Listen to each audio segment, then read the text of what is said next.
Hi, everybody. I'll tell you, the saga continues.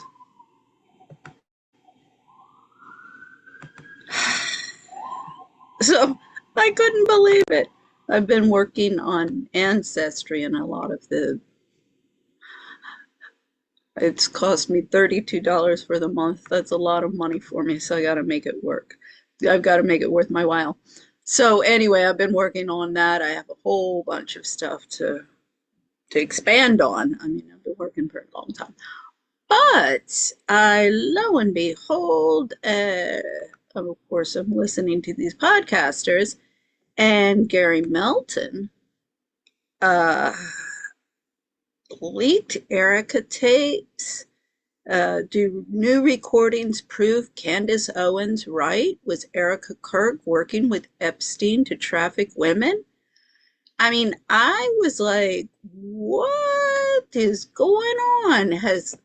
I mean, Gary Melton is a spokesperson for the Trump administration. So I was like, is Trump turning on Erica? I mean, is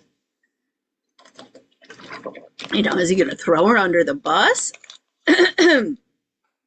And let her take the fall for this whole thing? I mean, I can't believe it. Um, because, she's a pawn. I mean, we don't. Mitch Snow says that he saw her at Fort Huachuca. I do believe him, but we don't really have confirmation anymore, like physical proof or any kind of other confirmation on that. They really haven't. They kind of left that just dropped, never was pursued. So I don't know why. Uh, so if she was, what was she doing there? I mean, okay, the insinuation is that it was like, oh, even had a acronym for this whole thing. I forget what it was. Mitch Snowden, like the last meeting before you go into an operation. Um, so the assumption is yes, she had knowledge, foreknowledge. And then we have the flights that what's his name? Baron Coleman was going through back and forth. I was looking at that stuff, even I put them down. So yeah, there's definitely circumstantial evidence that she knew beforehand. So she's not a total pawn. And like, Ethel Kennedy, no, she didn't know beforehand. Jackie O, no, she didn't know beforehand. There's Larry McDonald's assassination, or the airplane was an assassination. Was it excuse me, that was the Korean air flight that had been shot down. Was that an assassination, or was it, an accident, pilot error, that they flew into airspace, or was that just the official story? Then that, because when that happened, I mean, it mentioned Alaska was flying over the ocean instead of there. That it sounded like the death of what's his face, from Louisiana, Boggs, Hale Boggs, and then his wife stepped in and was a congresswoman, Lindy Boggs. In the case of Larry McDonald, the wife didn't win. But so it's the same story that repeats itself. As I say, they take out the husband, but they make sure that the wife is taken care of. So what is she gonna do? Like, Jackie O, she eventually found herself a millionaire. What a great tycoon. Ugh.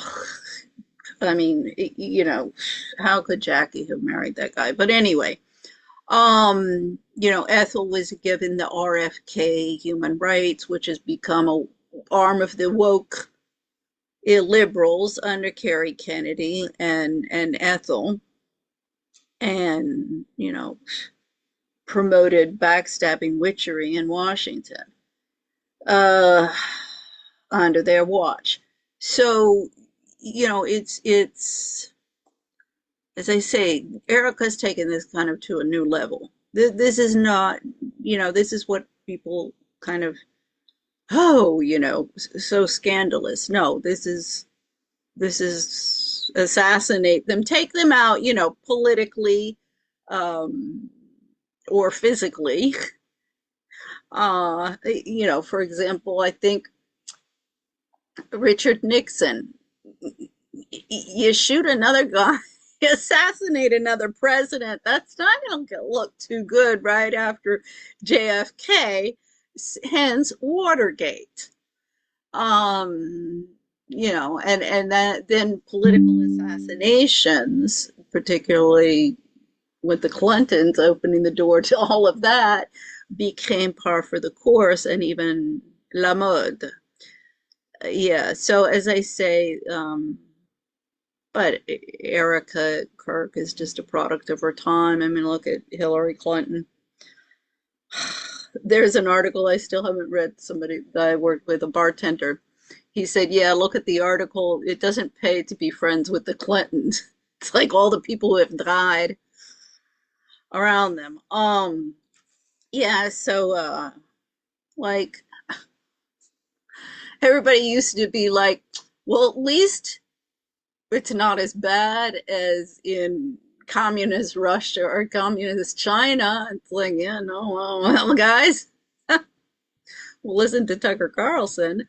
Well, here, let's listen to him first before we listen to Gary Melton. I think that's, yeah. Okay, Tucker. So the other day I found out that this. Let me just make sure I'm sharing. And I still haven't figured out, oh gosh. Got the sound, I've got mono or stereo, high fidelity. So I don't understand. Okay. The CIA is preparing some kind of criminal referral against me, a crime report to the Department of Justice on the basis of a supposed crime I committed. What's that crime? Well, talking to people in Iran before the war. They read my texts. So the crime under consideration apparently would be the Foreign Agent Act or something like that, acting as an agent of a foreign power. And I don't expect this to go anywhere. I'm not too worried about an actual criminal case against me for a bunch of reasons. One, I'm not an agent of a foreign power. Unlike a lot of people commenting on U.S. politics and global affairs, I have only one loyalty, and that's the United States, and have never acted against it. Its interests are the only interests I care about because I'm from here and I have a lot of kids. So that's not a concern. I've also never taken money from anybody. Don't need it, don't want it, and that's provable. And moreover, it's my job to talk to everybody all the time and try and figure out what's happening around the world. That's literally what I do for a living, and I'm not going to stop doing that. Nor should I don't think. I'm also an American. I can talk to anybody. I have no secrets to divulge. So legally, I think the case is ludicrous, and I doubt it will even become a case. I'm bringing this up for a couple of reasons, though, and they're pretty obvious. One is that countries tend to become more authoritarian in wartime. It's just the nature of war. People are dying. The stakes are high. People's emotions have risen to a very high point, to a crescendo. And so there's much less tolerance for any kind of dissent in the homeland. The irony, of course, is the United States fights wars on behalf of freedom, but there's always less of it here in our country during war. So that's a widely recognized phenomenon, and it's likely to happen now too. Another point to make that is worth knowing is that the USIC, the intelligence agency, spy on Americans. Now, you probably knew that, and it's been revealed a lot, including by Julian Assange and Ed Snowden, both of whom are threatened with death for revealing it, but everyone knows. But it's probably a little more widespread than most people understand. And it's outrageous. There's no justification for your government, which you own, you're a shareholder in it, you pay for it, to be violating your privacy like this. But it happens all the time. And in fact, one of the reasons that CIA or people within CIA, just to be clear, it's a huge, sprawling, disconnected agency. What it does in a specific case doesn't represent what everybody in the building thinks, but there are some people who are mad at me for my views about Israel. And they have some latitude. And one of the reasons they pass on criminal complaints, in effect, to law enforcement is to justify warrants for spying on Americans. So that is an absolutely real thing. But the main reason they do it is to leak the existence of the investigation, such as it is, to the media, and then humiliate and terrify the subjects of this op. And that's, of course, happened to me repeatedly, many times, including in famously 2021 when I was still at Fox News and trying to set up an interview with Vladimir Putin. And the NSA, I heard from someone there, had grabbed my text messages with an American citizen and had leaked them to news outlets. Those texts were basically my attempts to set up an interview with the foreign head of state, and they leaked them to the New York Times in order to stop the interview, which they successfully did, by the way. And they admitted that they were spying on me. This is not a fantasy. It actually happened. They did it again 2 years later. My second attempt to get a Putin interview, I managed to get it anyway, and they've done it since. And so when you get a call from a reporter who knows the contents of your texts, it's pretty clear something's going on. None of this, in my judgment, as of right now, is a huge threat to me. So I'm not making this video to complain about it or whine or ask you to send me money because I'm under attack. I'm saying it because it's true, and you should know what your own government is doing, and you should know what the stakes are. And you should know that a lot of what happens in this country that affects outcomes happens behind the scenes. Some of it is legal, some of it is not, including what I'm describing now. But it has an effect. And the intel agencies, again, not everyone in the intel agencies, because there are decent, hardworking Americans who work in the intel agencies are Americans, just like there are decent, hardworking Americans who work at the DMV. But there are also people with agendas and grudges and no sense of restraint who are... Yes, well, civil servants, good faith, hardworking civil servants. If you know of any, send me their names, because I've been back in D.C. For 20 years, almost, well, 18, and I was here before for 8. And I left because they are not to be found. He left because they're not to be found, and I'm still looking for them. Happy to misuse the power they have, granted them by our elaborate secrecy laws, to hurt fellow Americans for ideological reasons. That is entirely real. That's the story of Russiagate. And it's likely that things like that will begin to happen at greater scale now.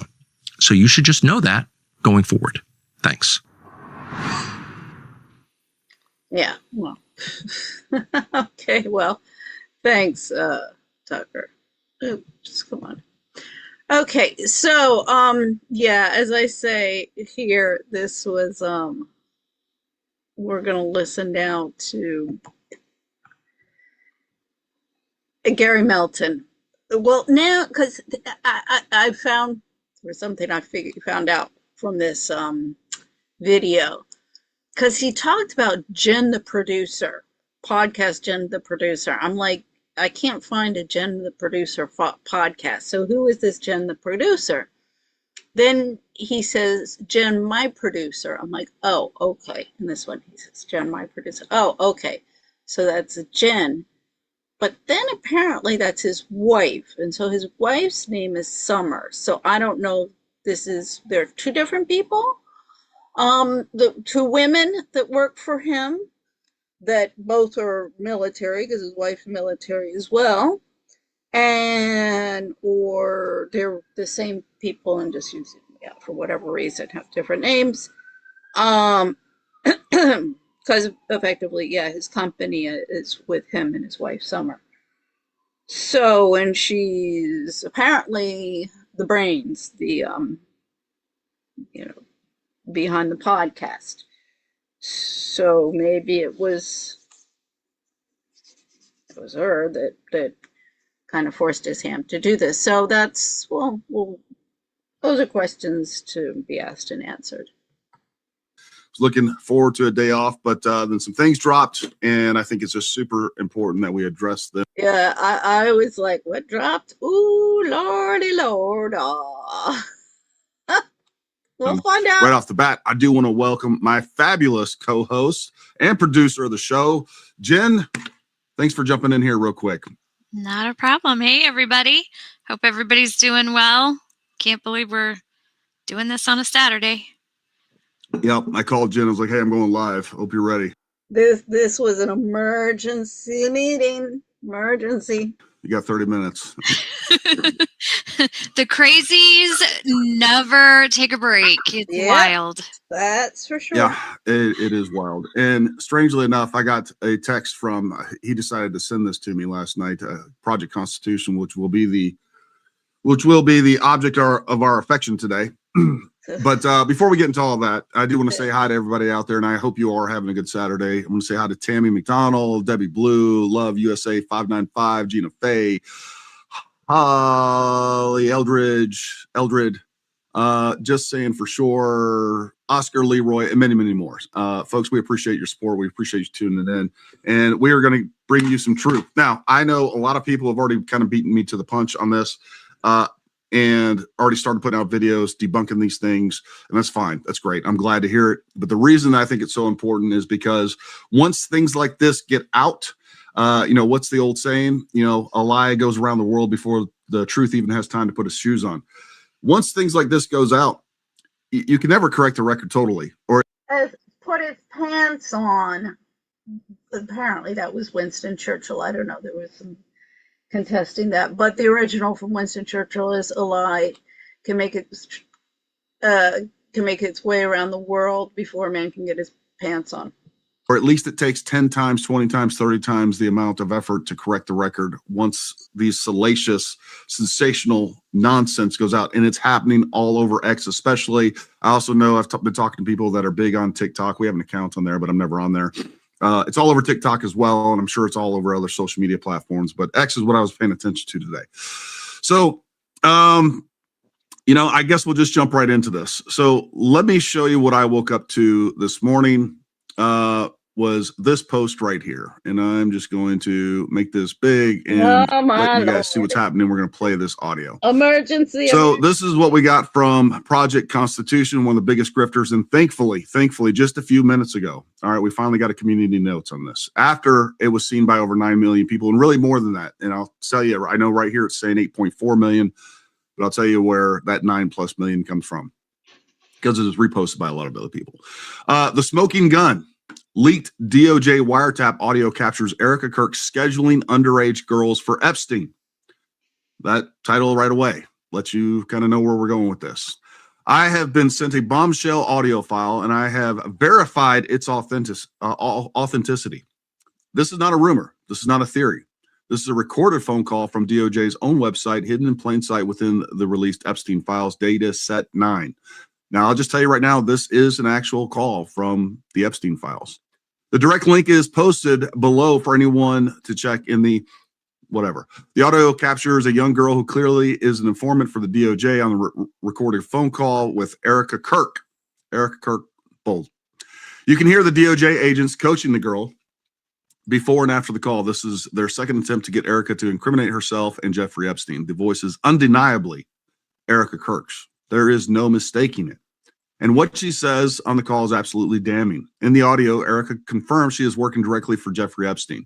The informant asks about getting paid, and Erika says it out loud. She says, the more you do, the more you get paid. And I want you to pay attention to that little phrase right there, because it's going to be relevant in just a few minutes. She then reveals her specific role. She is the one making the schedule for the young girl.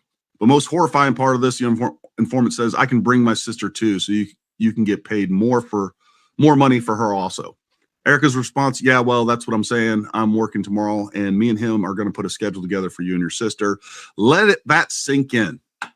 Erika Kirk was not just an associate. She was a scheduler, a procurer. She was getting commission or kickback for providing young girls to Epstein's child trafficking ring, sex trafficking ring. This is direct, undeniable proof from the Department of Justice own evidence locker that links Erika Kirk to the core Epstein criminal enterprise. This is a huge story. This is the confirmation we've been waiting for. The DOJ has had this evidence all along. The DOJ file, why wasn't this headline on every news channel in the world? Share this with everywhere. They can't hide this anymore. And we're going to look at some of the comments and some of the people that shared this, but we're going to go ahead and play this. Okay, before he starts this, the thing is, this is not as damaging as it may sound in terms of Erika. In terms of proving, how shall I say, criminal complicity for Erika, because you have to remember that Jeffrey Epstein and all of the modeling agencies, in fact, Eileen, the Ford modeling, the woman, Lisa Phillips, was the woman that I, her interview I covered. And she was talking about, what's the name of Ford modeling? Eileen, yeah, it was Eileen Ford, who was the head of that. So was it her? Yeah, I was thinking maybe it was her daughter. But she tells how Eileen Ford was taking them all around and everything. And Eileen Ford, she attended Barnard. This is just like the Mayflower Madam. I hope this is showing up. Yeah. With Sydney Biddle Bauer. She was an American businesswoman and socialite who became known as an escort agency owner under the name of Sheila Devin, later as the Mayflower Madam. It was an escort service. So, Eileen Ford was an American modeling agency executive. She co-founded Ford Models in 1946, which emerged as one of the earliest and most successful modeling agencies in the mid and late 20th century. So, like the whole young model and anorexic model of 14, 15 years old started with Twiggy. She's from London. I didn't know about her, Twiggy. I mean, she was the kind of the original top model. Yeah. Is she? Oh, she's still alive.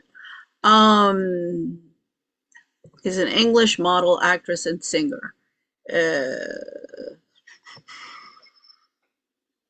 Let's see. When did she start? She was born modeling career. So it started in 1965, and she was born in 49.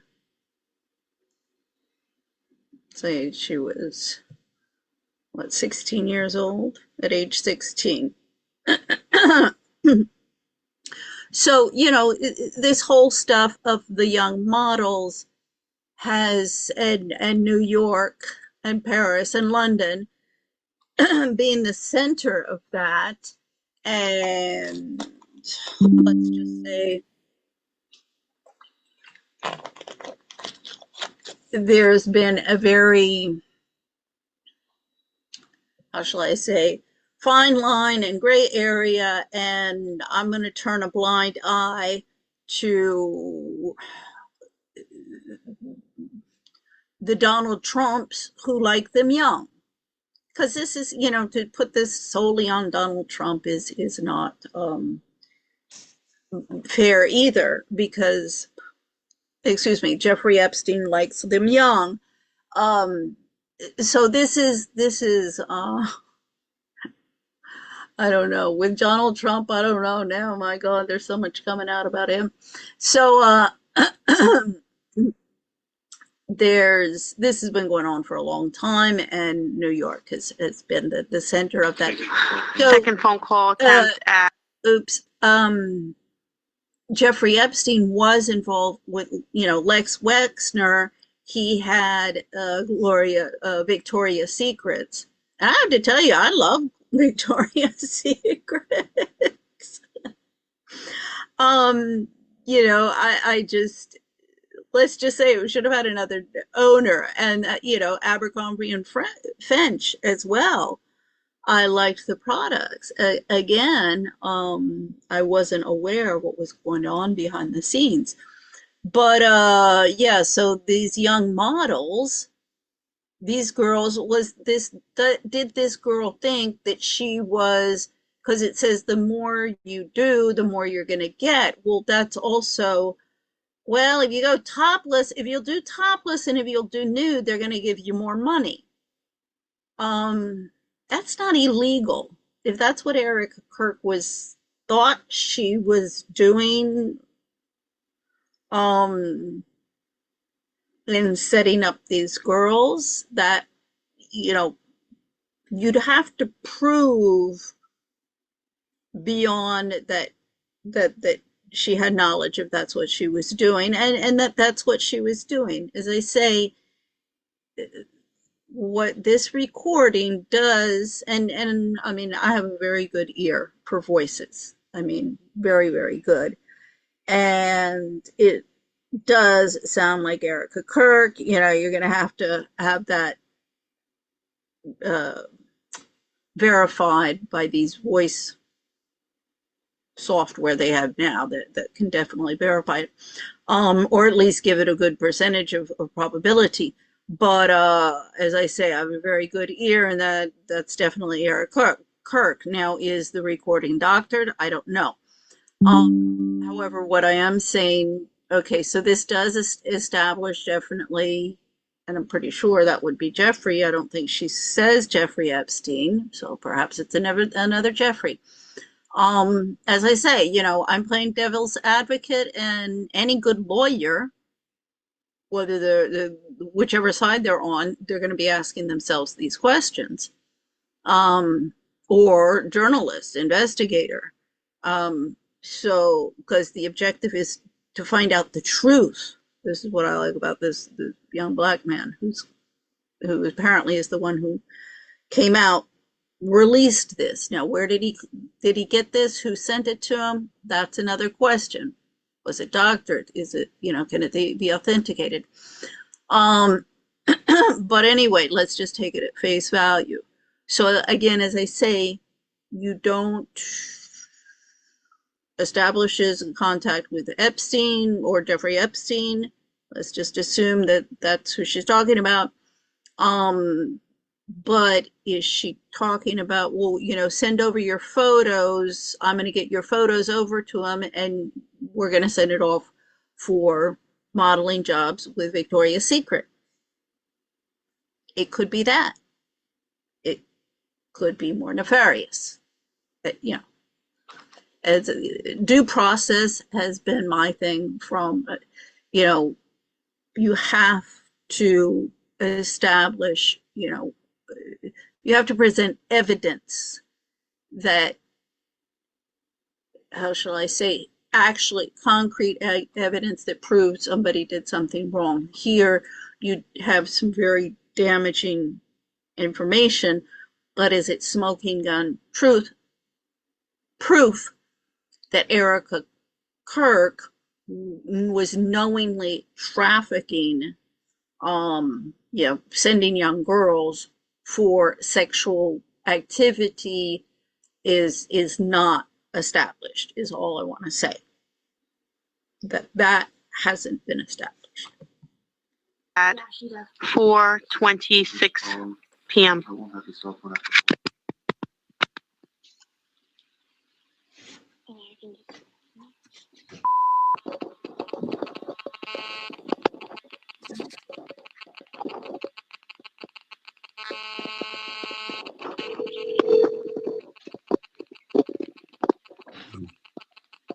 Hello. Hey, what's up? I talked to Jeffrey, and I'm going to his house tomorrow morning, and I'm taking my son. He's gonna set something up for you now. Well, like, what do you think? Go ahead. I don't know. I'm gonna set something up for you. So, was it an interview for a modeling job? Was Talk to him tomorrow morning when I go to his house about it. How much? Like, would I get paid last time?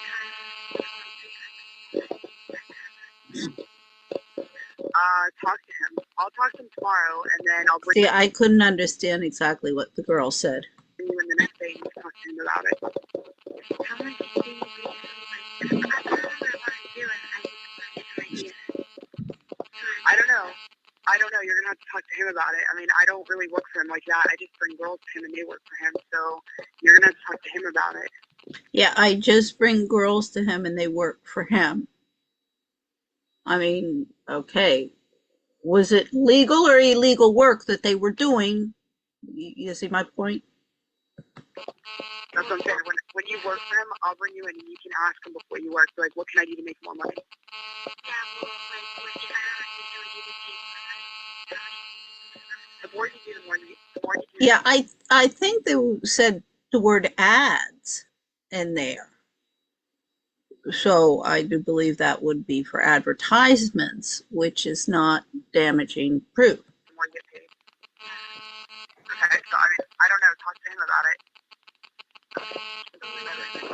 Want me to bring my sister for you so like you could get paid more or something, or how much Well, a girl? yeah, well, that's what I'm saying. I'm working tomorrow, and me and him are gonna put a schedule together for you and your sister. So I'll call you tomorrow when I leave Jeffrey with the schedule. All right. Yeah, okay, so she was working the next day. When was this? What was she going to be doing the next day? And who is this young woman and the sister, and what's that about? Okay. All right. That's good. That sounds good. But like, I don't have a phone all the time, so if you guys called me, I'd have to know what time so I could get the phone. Okay, well, what time? Well, why don't you? Okay, I'll leave you a message. That's fine. I'll leave you a message tomorrow. Okay. All right. Bye. She just knows something. She said she doesn't work. That's fine. That's fine. You did great. Give me a high five. Good. Because she was throwing. She She knows threw she's you. a tough girl. Yeah. You know, but you did really Saying that freaked you out. because she's like, well, I'm sitting up. A schedule for you and your sister She's setting up a schedule. with him. All right. So that's the file that she played. Now, first of all, Yeah, but I don't know. This, you did good. Like somebody was coaching this girl to set Erika up. That's also what I'm not really understanding here. Second phone call. all right. So first and foremost, when I heard this the first time, it doesn't sound like there's a similar tone to this person's voice, right? As far as the actual speech pattern and cadence, completely different in my opinion. Completely different in my opinion. Doesn't sound like Erika Kirk from the beginning. But of course, that's what he See, that's ridiculous. That's what bothers me with people like Gary Melton and others. I mean, like,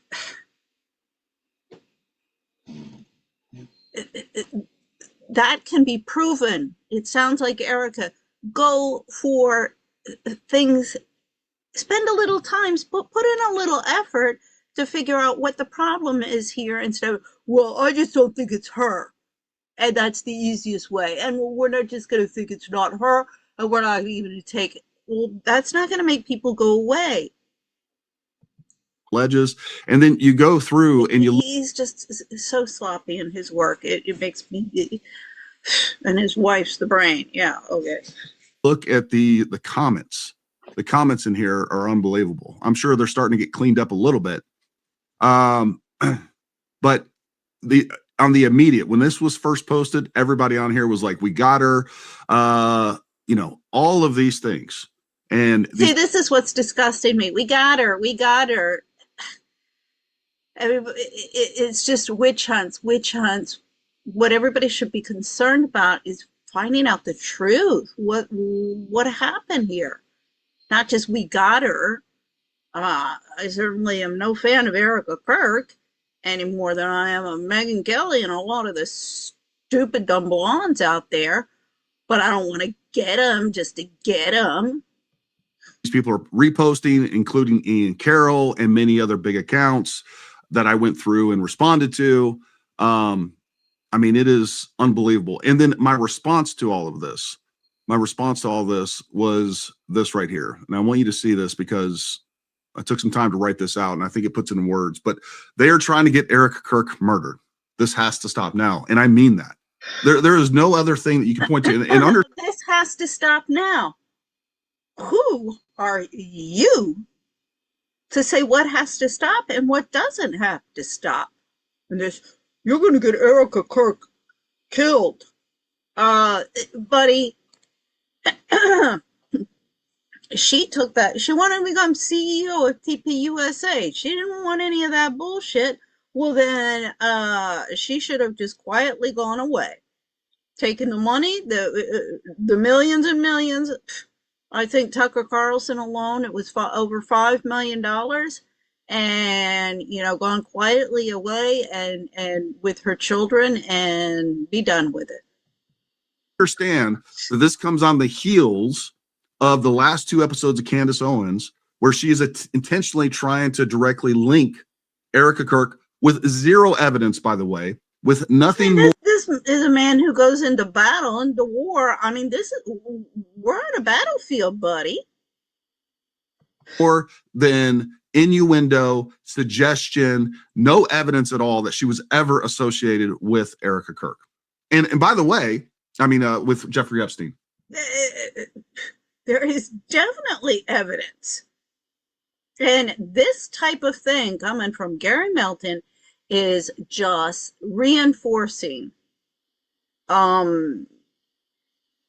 circumstantial evidence that Trump and Erika Kirk is involved, and it goes up to the Trump administration. Charlie Kirk was no longer towing the line. He had to be canceled and taken out. This is how a mafia works. I mean, this is protection racket mafia 101. So let's stop lying to ourselves and everybody else. And by the way, you would think that such a phone call would be well known. Well, it is. And let's continue reading this. Real Candace Owens and Project Constitution, among others, are relentlessly pushing a narrative that paints Erika Kirk as a child trafficker. And where did this phone call come from? What I'm like, surprised me. What is that talking in the background? You did well. You did well. You asked the right questions. She was fishing. She was trying to set up Erika Kirk. So when did that phone call occur? And who was involved in that phone call? Why did they try and set her up? I mean, I just don't get it. Like, nobody else is asking these questions. Whatever. Direct ties to Jeffrey Epstein. Candace has dedicated multiple podcast episodes in this investigation to desperately trying and failing to manufacture a connection. Now they're amplifying a supposed recording irresponsibly attributed to Erika. It doesn't even sound like her. Voice analysis and context strongly point to it being Haley Robson, which we will talk about in a minute. Matching her prior testimony. Haley Robson. Hold on.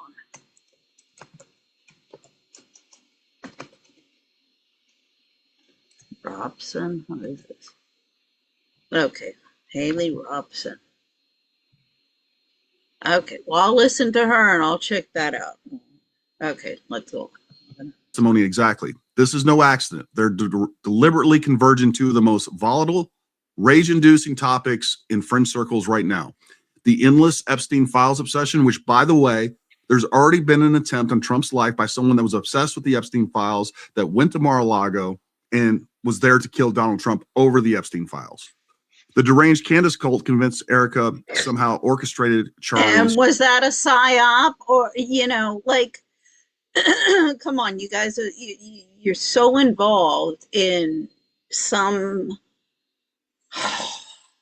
I don't know, it's like the Wonderland of Alice meets James Bond meets, what's the comedy? The British had a bunch of James Bond comedy things. You know, that's where we are, you guys. Charlie Kirk's murder. Zero credible evidence supports any of it. Official records, timelines, and public documents show Erika has never been linked to Epstein, trafficking, or any related crimes. Yet the accusations keep escalating. Thou dost protest too much, and the more they do protest, the more and more you look guilty.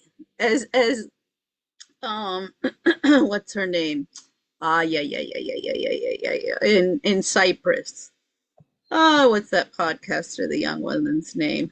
Cassia. This looks like a chocolate in the face story to me.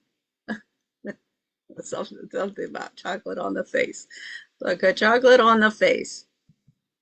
Including the moron in the super chat in a minute, which we will address directly as well. Charlie was assassinated for standing firm as a principled conservative. Eric is already a lightning rod for radical left because she's the widow and now leads Turning Point USA. So she's already a target. If nothing else had happened, nothing else was thrown at her, no other accusations and smear campaigns were being directed at her, she would still be a target for assassination just because of her association with Charlie Kirk to begin with. But pile on baseless claims of child trafficking and Epstein involvement. That's not just character assassination, it's a death threat by proxy. This kind of rhetoric guarantees she'll be targeted by unstable people with violent impulses. The object appears clear: incite harm, silence her, and destroy her legacy. Reasonable people across the spectrum, left, right, and center, need to stand up and say, enough. This isn't journalism or truth-seeking, it's reckless endangerment disguised as investigation. And by the way, it took me about 3 minutes to debunk this whole thing. So I'm going to show you real quick. Number one, you start looking for this, do a quick Google search about recordings, and Haley Robson comes up. And by the way, one of the things that you can find immediately is this little document right here. I'm going to throw this up here. This is sworn testimony from her. And I want you to notice, and it's really hard, for me to read, but this is sworn testimony by Haley Robson. And you can see Robson stated, the more you do, the more you get paid. That's a direct quote from this recording that was in 2005. 2005, folks. Erika Kirk was 16 years old. Erika Kirk was 16 years old in 2005. So there's that. And what let me go ahead and address Haley Robinson. I don't get. Okay, I this don't get the nonsense. Point. Wait, hold on. Okay, sorry, I'm being thick, but. And you can see Robson stated, the more you do, the more you get paid. That's a direct quote from this recording that was in 2005. 2005, folks. Erika Kirk was 16 years old. Erika Kirk was 16 years old in 2005. So what he's saying is that what Erika Kirk was saying, the more you do, the more you get paid, was just repeating something that this Haley Robson said in 2005 when Erika was 16. Yeah, how does that debunk it? As I say, maybe I'm thick here. How does this debunk it? Oh, there's that. Okay. And so let me go ahead and address this.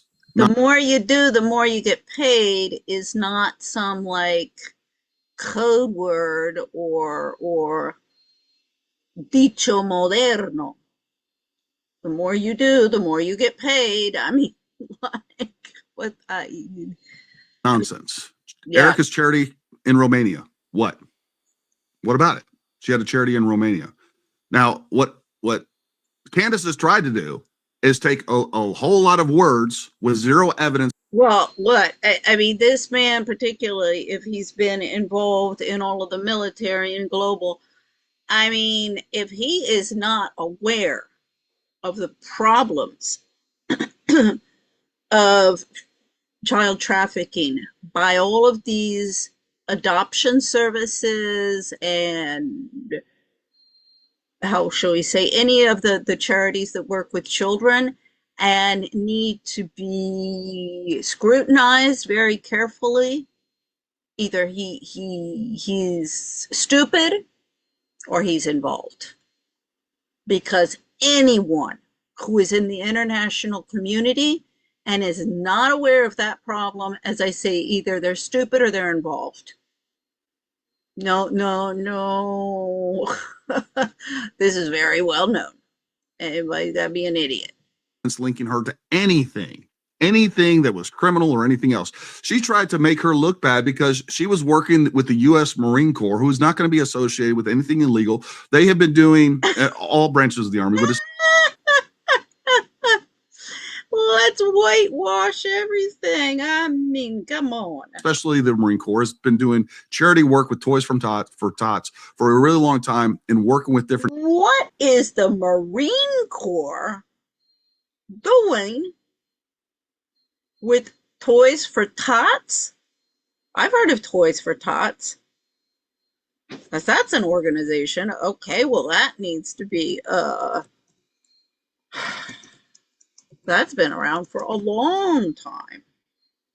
I remember that from when I was younger. Okay, I need a Wikipedia. Toys for Tots. Was that always? Oh, it's a program run by the Marine Corps. I didn't realize that. See, it was founded in 1947. Oh, Lord. Okay. Well, that's definitely something that needs a good look into. Thank you very much, Gary Melton. Different charity organizations. That stuff is vetted through legal and everything else, and the other people that are involved get vetted. If anything, that's additional proof that there was no wrongdoing. There is not one piece of evidence that indicates that Erika Kirk has done anything wrong.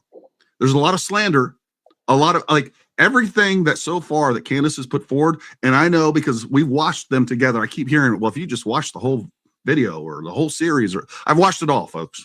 I know exactly what she's been saying, and people that are watching right now that watch our channel regularly. I put money down that he hasn't watched it all. And if he has, then I want to give him prize, for being like the stupidest military contractor there is. I'm going to attest to that. Everything that she has labeled and put at the feet of Erika Kirk and her mother, by the way, amount to nothing more than gossip. Nothing more than gossip. We have absolutely no evidence of wrongdoing or goes beyond gossip. There is that. But this goes beyond gossip. Attached to any sort of trafficking or anything else. And even if it is just gossip, that's when you start the investigation. When you hear rumors. I mean, that's one of my favorite with Anne Sinclair after her husband, Dominique Strauss-Kahn, was arrested in New York City for assaulting a Sofitel maid in 2011. Ben je savais qu'il y avait des rumeurs. Des rumeurs. Yes, there were rumors. Yeah, well, when there's rumors, you better start checking into them.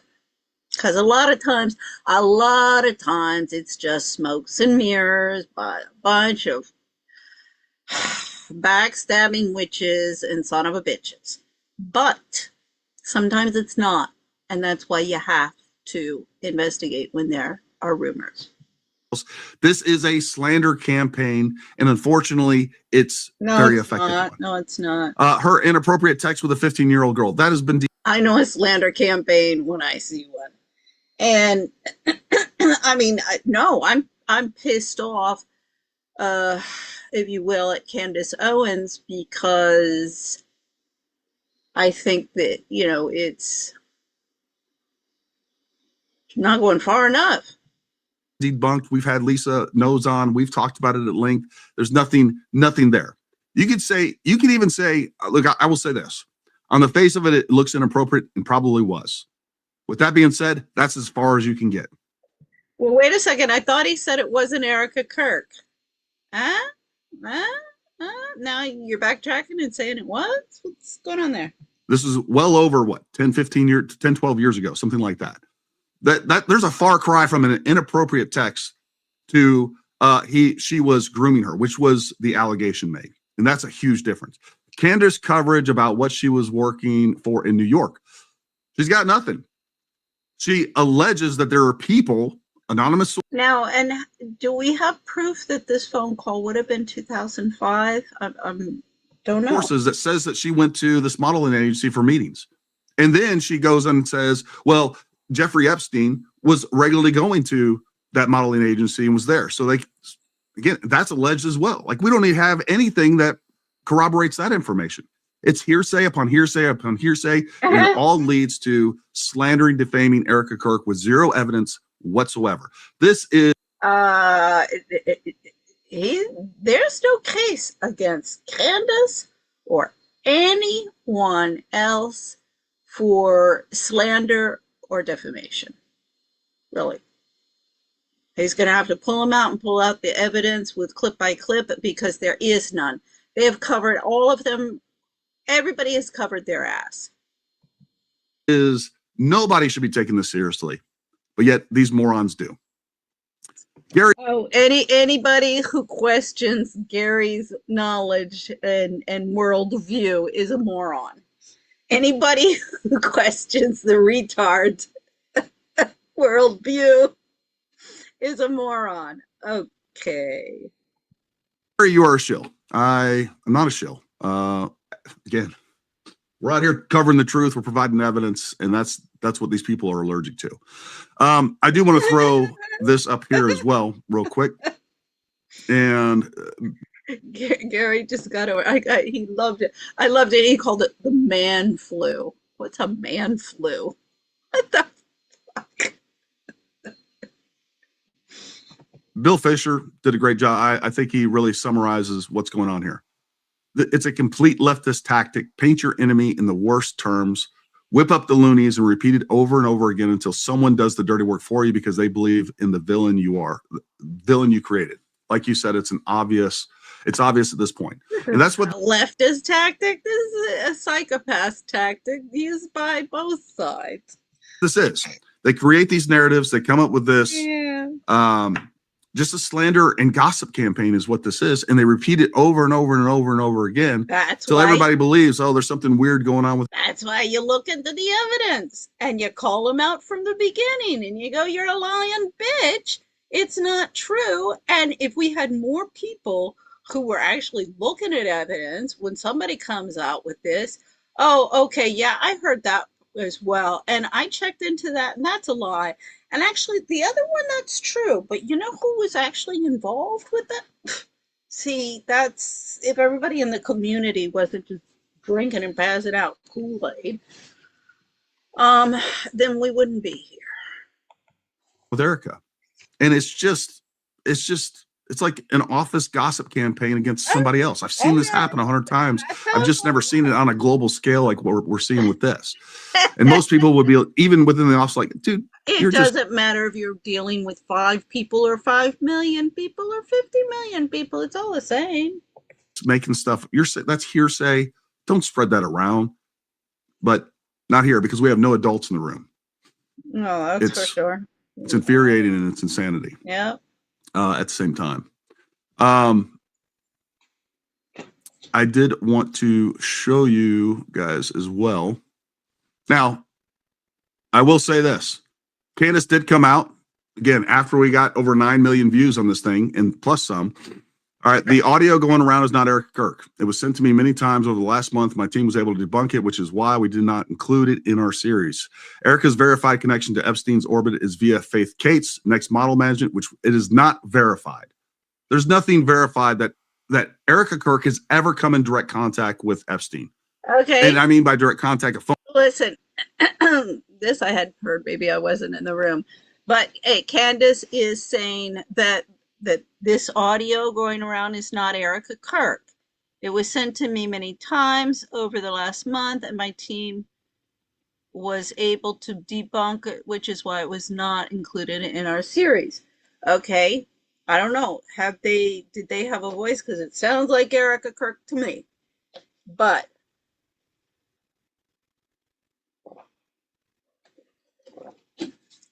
What I'm not sure is if that's not some sort of doctored thing. I mean, maybe it is AI voice. I don't know how that well they could do that. It For me, it sounds like Erika Kirk's voice. Beyond that, as I said, could be doctored. What this was in reference to, I don't know. It also sounded to me like the at the end of the recording, it's like, no, you did a good job, you did a good job. Like this girl was coached and trying to set up Erika Kirk, so this could be totally doctored, totally fabricated. I have no idea, because also that is something. Now that I'm thinking of this, they were saying one of the problems was that they had included a whole bunch of like fake files in there purposely, in the Epstein files, purposely. So then you would have people going, well, no, that's fake. And then, well, then it jeopardizes, well, what is fake and what is not. And they're doing that to, maybe that was released to produce cacophony. And once again, we don't know what's true. We don't know what's not true. And this is also what, I've been following these various podcasters and the Charlie Kirk assassination. And, I mean, it's interesting how the how shall I say, the different factions have divided, and you can see who's supporting who's against who, um how they interact. There's like this little clique of the popular ones who have kind of centered around, I mean, that was particularly Barry Coleman. I mean, my God, he was like Queen Candace at the beginning. I mean, he had, that also wasn't organic, how he became involved in that. Because his YouTube video started like a couple months, but also I think he's been a podcaster, excuse me, a radio announcer. So, but I don't, that was, as I say, that wasn't organic. That was something, you know, somehow the YouTube algorithms wanted him involved in all of that. And you can see that with several of these podcasters. I think Coach Colin is one of them. So, what was the agenda? What was YouTube pulling the strings, the algorithms there? There's a lot of things that have come to play. But anyway, as I say, this thing comes out and Gary Melton jumps on it and is very concerned. Phone call, an email, or anything else. There's nothing that ties Erika Kirk to Jeffrey Epstein. What is convenient here is, again, we have a hot issue. I disagree, because her time in New York, Barbara Corcoran was the Shark Tank. See, that's also a connection that nobody's making here. And that was with Donald Trump, that whole group of Shark Tanks. I remember even Barbara Corcoran was doing something. I sent her, a business plan for global expats. That was at the beginning. And that also, I was like, oh, these Shark Tanks, all of these different, Mark Cuban was involved in that. All they wanted to do is sell her gadgets. So either you had the techie liberals or you had these manufacturing gadgets. I mean, the whole reality show was stupid. But it's that whole group.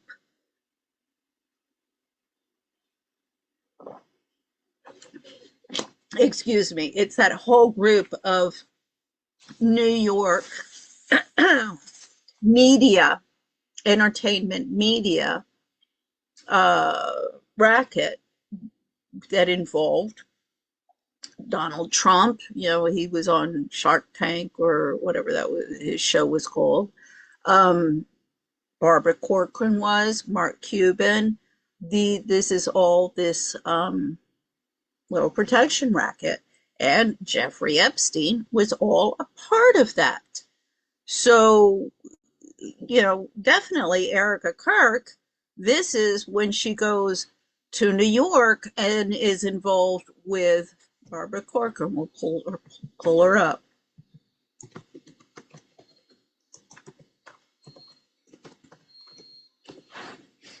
Well, that's the Corcoran group. Let's see, I'm sure her father was somebody. I don't know, working class Irish Catholic family. Oh, working class Irish Catholic family from New Jersey, New York area. Okay, yeah, another. She founded the Corcoran Group, a real estate brokerage in New York City, which was sold to NRT for 66 million in 2001. Yeah, then she becomes this, like star. So this whole thing that there's no connection there to Jeffrey Epstein, that's totally ridiculous. Yeah, there is, through Barbara Corcoran, Trump, and that whole racket that was going on. Let's see, that was 2001. I forget when Erika Kirk was supposed to be in New York. Let's see what.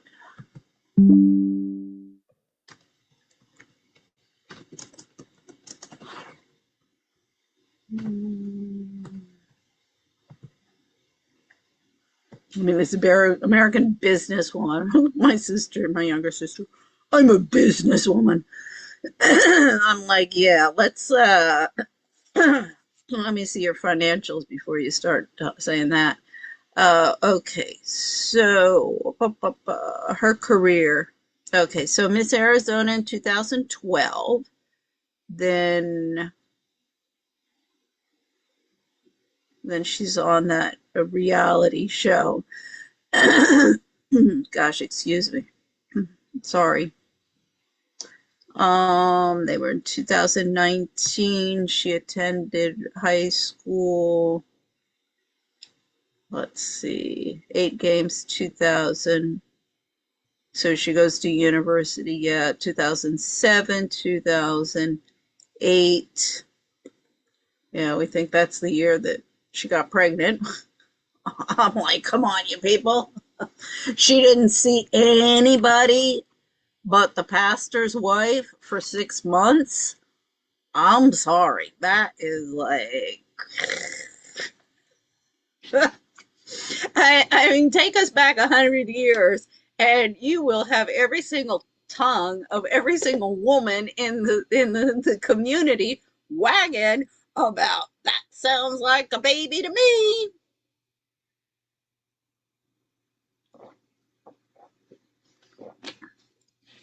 I mean, sorry, like that's just too classic, too classic. Um, okay. So it's sometimes, so then is that when she starts going with her boyfriends and stuff like that all over the sports guys? But anyway, so it would have definitely, so 2012, she meets Trump. She goes to New York, and that's eventually, so she's got 7 years there. And then they start dating. Yeah, so that sounds like it. So she would have won. Yeah, so as of 20, she is the CEO of the Proclamative Branding, and as of 2025, she works as a real estate agent at the Corcoran Group in New York City. 2025. I don't know. I think it was before that. There's some timeline stuff there. Anyway, so again, sorry, I digress. But again, that there is definitely that whole New York high society. It's a small world. I love that Cornelia Guest in Jeffrey Epstein's little black book all she got mentioned as was Deb of the Decade. She was passe. Jeffrey Epstein, and she's trying to somehow link. We don't even know if the time period, if it's even correct. When Erika Kirk was there and Jeffrey Epstein, even on the basis of the allegation, maybe he went there all the time. I don't know. Yeah, Jeffrey Epstein was there. Yeah, that's established. We've never seen anything to prove that. But was that during the time that Erika Kirk was there? I doubt it. Yes. So she has distanced herself from this, and because it's just too dumb. Like I said, it took me 3 minutes to find this information, and people are going on, and there's more damning information regarding what Project Constitution is saying. Now, I could go through Project Constitution's timeline and pull up just salacious BS that he has put out, especially against Erika Kirk, time and time and time again. Well, you know what the thing is? Sorry, I'm not. My mind's kind of going because Candace Owens. See, this is also the kind of the thing with Candace. She's in New York. She worked because, see, she was part of this. She was being prepared, as she even says, she was being groomed to be the new Oprah Winfrey. And then she criticized Black Lives Matters and, got ousted by the the Democrats, and that's when she went to the Republicans. But, she's Connecticut, so I mean, this is New York City area. So she went to Rhode Island journalism. But then after leaving college,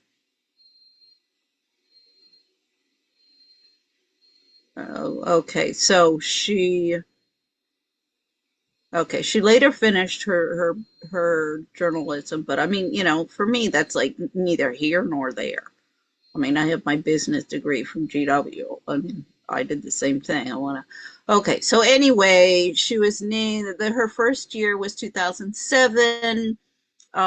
She dropped out, so 2008, 2009 or so. So she's going to New York 2009. Why is my screen sharing not working? So she went to New York 2009, which would have been, before Erika Kirk, but okay, but she, she's with the Democrats then, but Jeffrey Epstein was playing, I mean, he's as much with the Democrats as with the Republicans, and even Trump was, Trump was always a Democrat. Anybody, even with Batya, she's a Jewish woman with the Megyn Kelly crowd. She's like, yeah, everybody in New York is a Democrat because, like, if you don't vote, if you're not a Democrat, you can't vote in the primaries for the Democrats. Therefore, you can't vote because the Democrats are going to win. So in order to really make your vote count, you become a Democrat so you can vote in the primaries. You see? Okay, and I don't know why this is saying I've got to pause on my screen sharing. So Candace Owens, I don't know, maybe this doesn't mean that there's, that Candace Owens was involved in any wrongdoing, because I think Candace was much more conservative in terms of, I don't know if she really had any boyfriends or anything. So she was an administrative assistant, 2012, which is when Erika Kirk is in the Miss America, and she was there in 2015. She starts her own marketing agency. Well, this is again, Candace Owens is criticizing Erika Kirk for being a fashion designer and snot-nosed, excuse me, but snot-nosed brat little Aunt Candace Owens in 2015, after a couple years at college, then as an administrative assistant, she starts her own marketing agency as a consultant. You know, production and planning services that included a blog on a variety of topics. You know, I mean, like, what kind of experience does this girl have to be giving advice? And, you know, this is when I'm writing on Huffington Post, you know, opting back in, not as peachy as it seems for the homemaker. You know, hell. So she wrote for the site. She criticized conservative Republicans writing about the batshit crazy antics of the Republican Tea Party. That she was critical of Donald Trump. So, you know, Candace Owens' background is except, you know, her morals, and as we can see, I mean,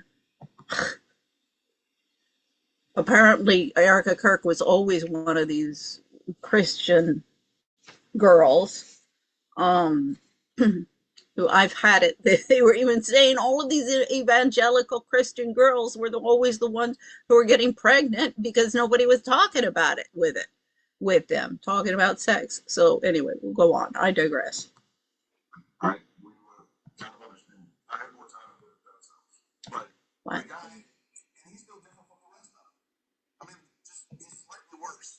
He's slightly worse. I was just looking at apparently there's rankings on the people that are most hit with community notes. Forgot what it's called, but Stu Peters was like 30th or something like that.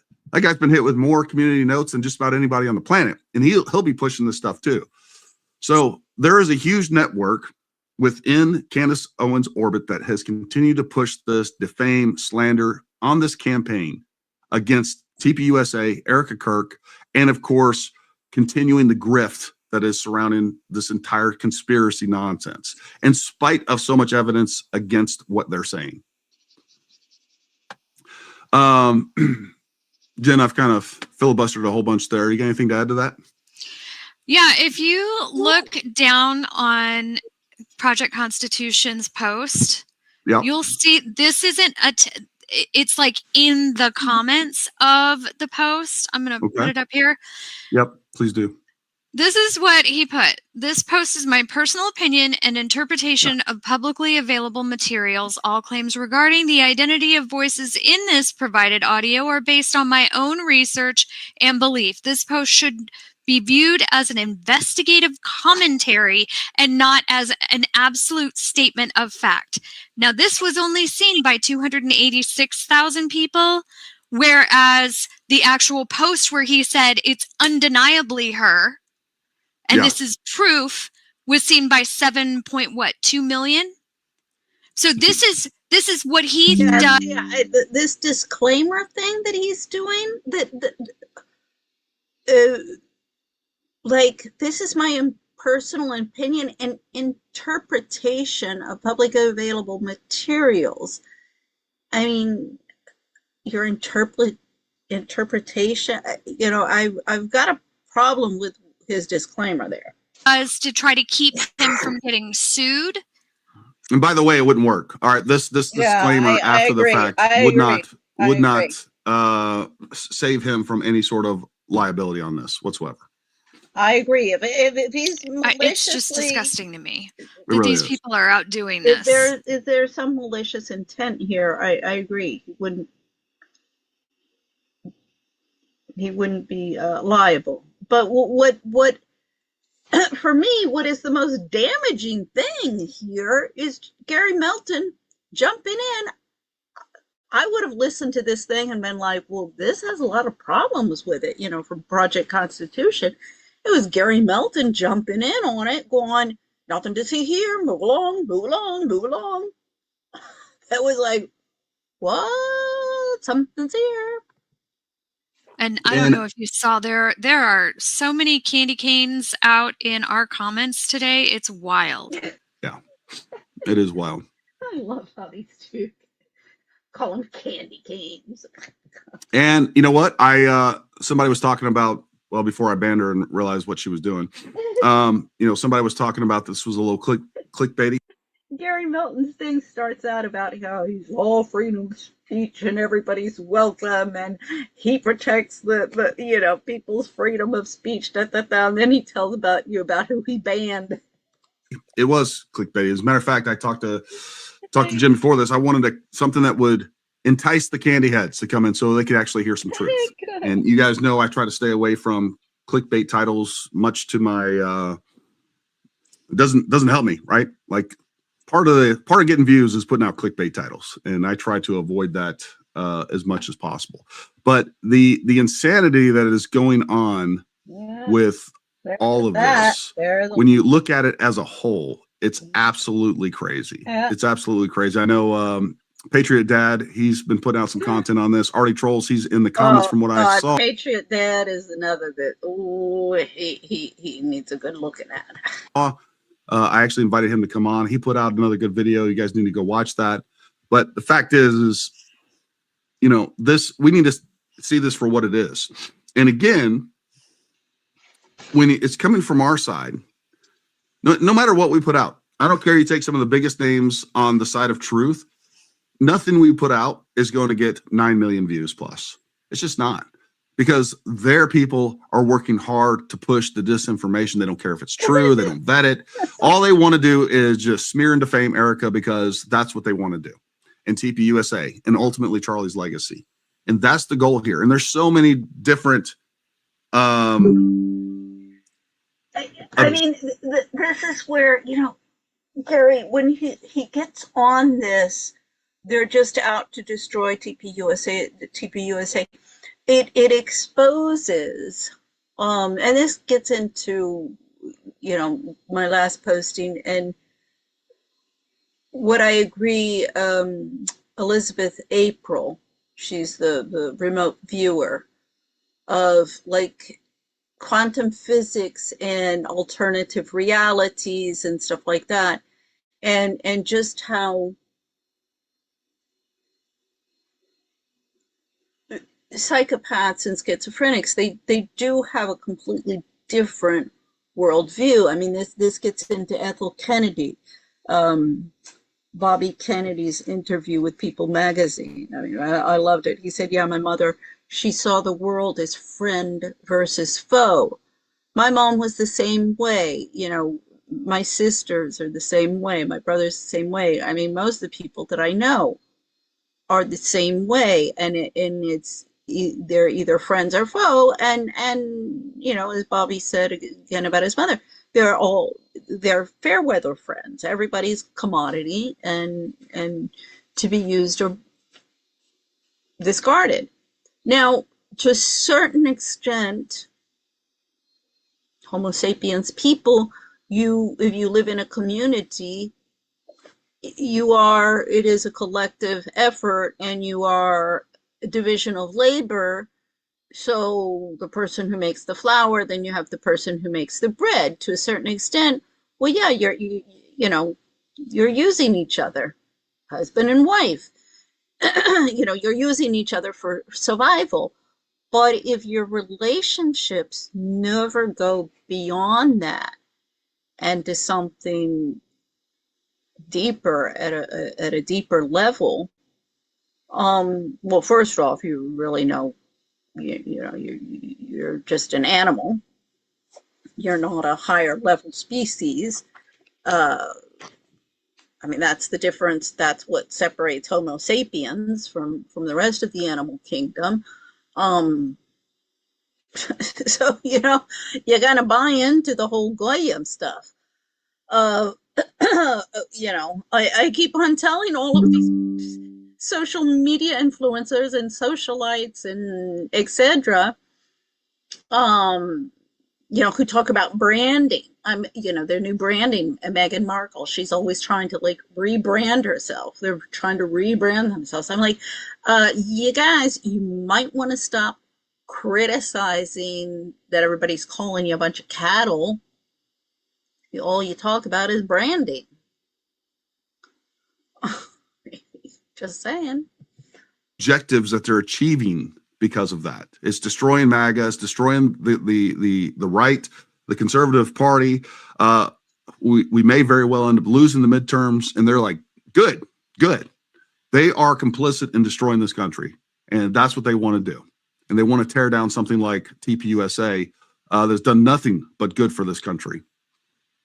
Let me hit a few of these super chats. TPUSA, who's done nothing but good for this country. Well, that's a matter of opinion. And Gary, he's one of these Bible waving propagandists and drink the Kool-Aid and pass out the Kool-Aid, and evangelican Christians that you want to watch your back around. I'm not going to stay on here too long, folks. Gary already showed the Epstein files. That proves it's Haley Robinson. Just watched it. Yep. I looked those up too, and I had them earlier this morning. I just didn't get a chance to throw it all together here. But Artie always does great work. And I saw his thumbnail. I haven't watched his video yet. Imagine a grown woman acting like a child when she doesn't get her way. Here's an idea. Maybe she should get off YouTube and be a mother. Leave Erika alone. Agreed. Well, like these sanctimonious bitches, who the frick are they? Candace, all she does is 4 hours a week in terms of presentation in her video. I think she's entertaining. Everybody is like so obsessed with this woman. They spend as much time trying to produce their own content or their own thing instead of criticizing Candace and being jealous about Candace. Well, they get further in life. Candace is doing is trying to expose the filth that runs this world. It takes digging and uncovering what's been hidden forever. Well, she's not doing it any justice. And folks, one of the problems with this, what she's doing is she's undermining all independent media. And I've talked about this in the past. I reshared could somebody give Gary a mirror? Post. It was Timcast. He was basically saying the exact same thing. This is an attempt to have such crappy but yet amplified independent journalism that people are going to make the case that we need to go back to the mainstream media. And that's another thing. Okay. Yeah, he said that, and I was like, gotcha, YouTube and the oligarchs. Because this all gets into, this is what I'm seeing, YouTube,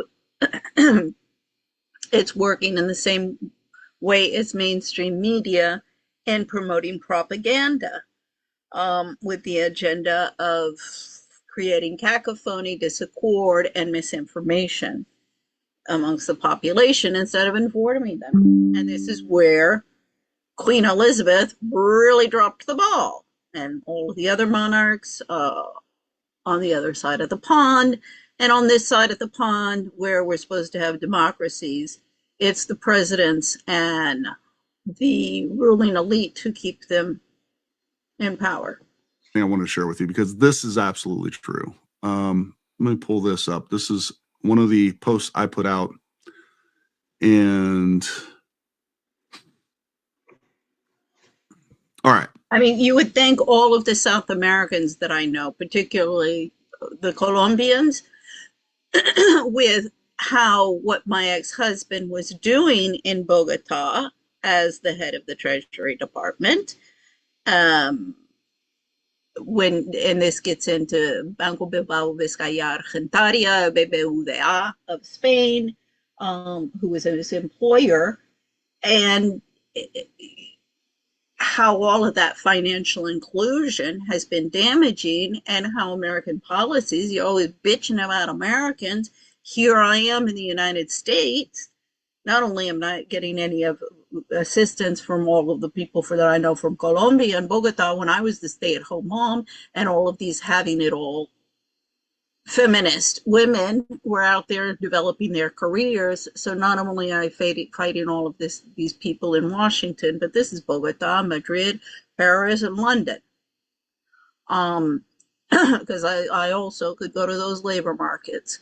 But nobody wants me raining on their parade. I mean, hell, snot-nosed brats half my age with no knowledge or anything like that are making six-figure salaries and jet-setting around the world with jobs, and I can barely get a minimum wage job because I won't drink or pass out Kool-Aid. Let me share this tab instead here and make sure it's up there. Right here.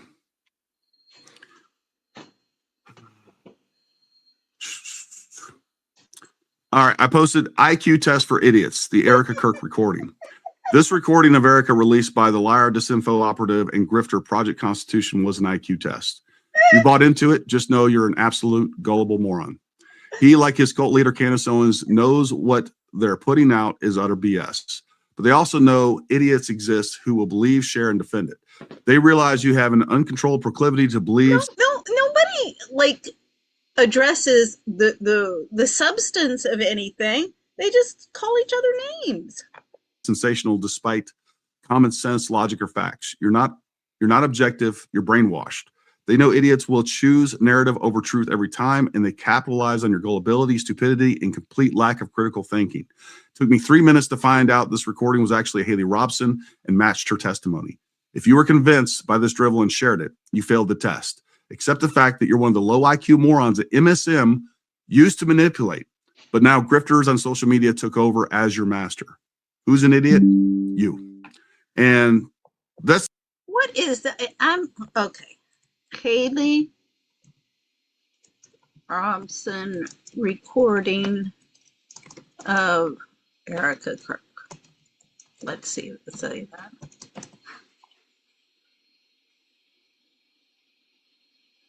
Voice analysis and timestamp don't match.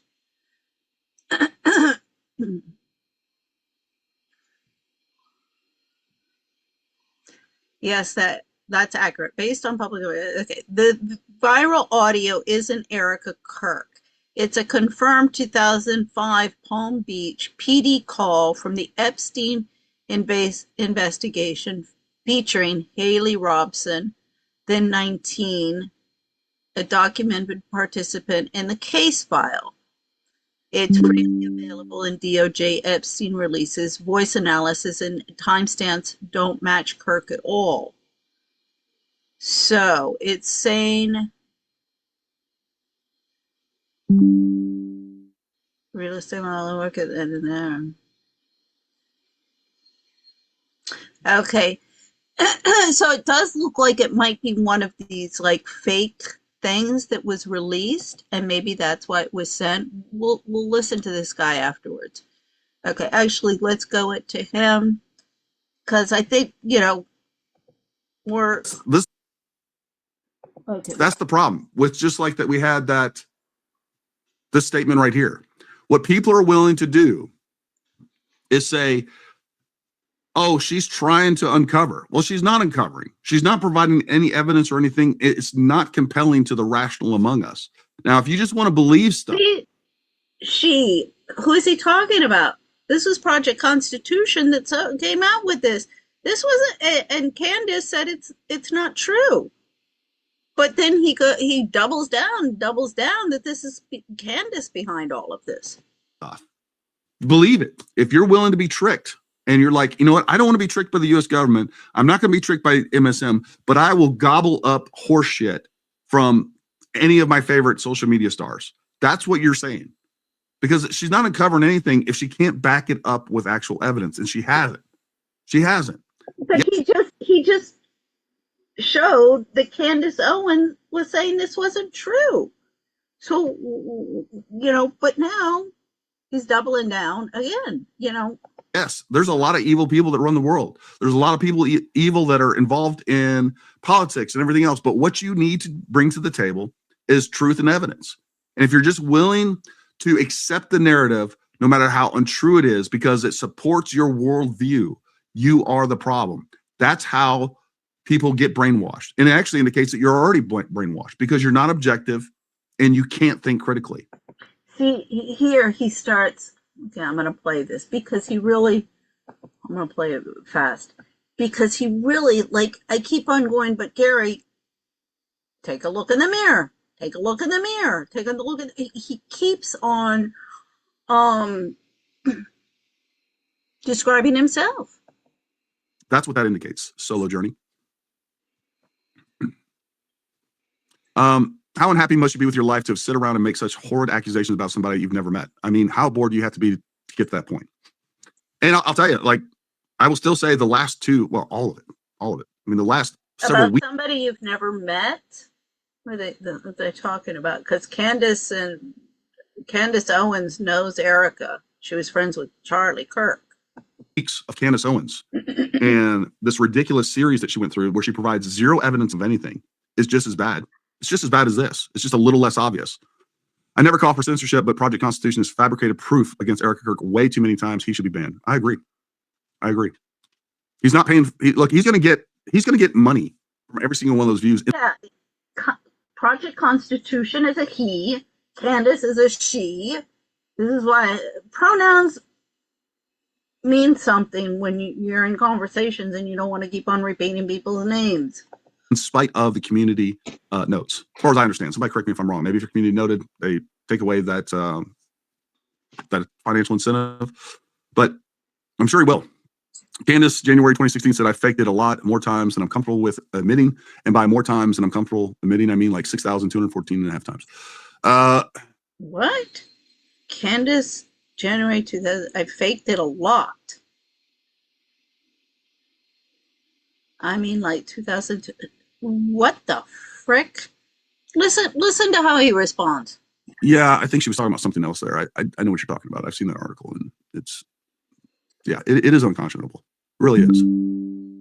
I don't understand. If Candace was trying to expose Phil, she should start with the Tate brothers. I agree. And folks, this goes back to what I'm saying. If at this point, people can sit there and say, we just need to ignore Candace and she will go away. Like you're on crack. This is what happens. She has built an industry, and then there's a cottage industry all around her with hundreds of other creators that are pushing this stuff. Why is he going on about Candace? Project Constitution is the one. Candace has said this is not true, but he just can't leave Candace alone. Because they see that there's an appetite for it, and there's very few people that are out there bringing truth to the table and pushing back on this. Because you know why? It is not. It definitely doesn't get you views. You don't win a popularity contest off of this stuff.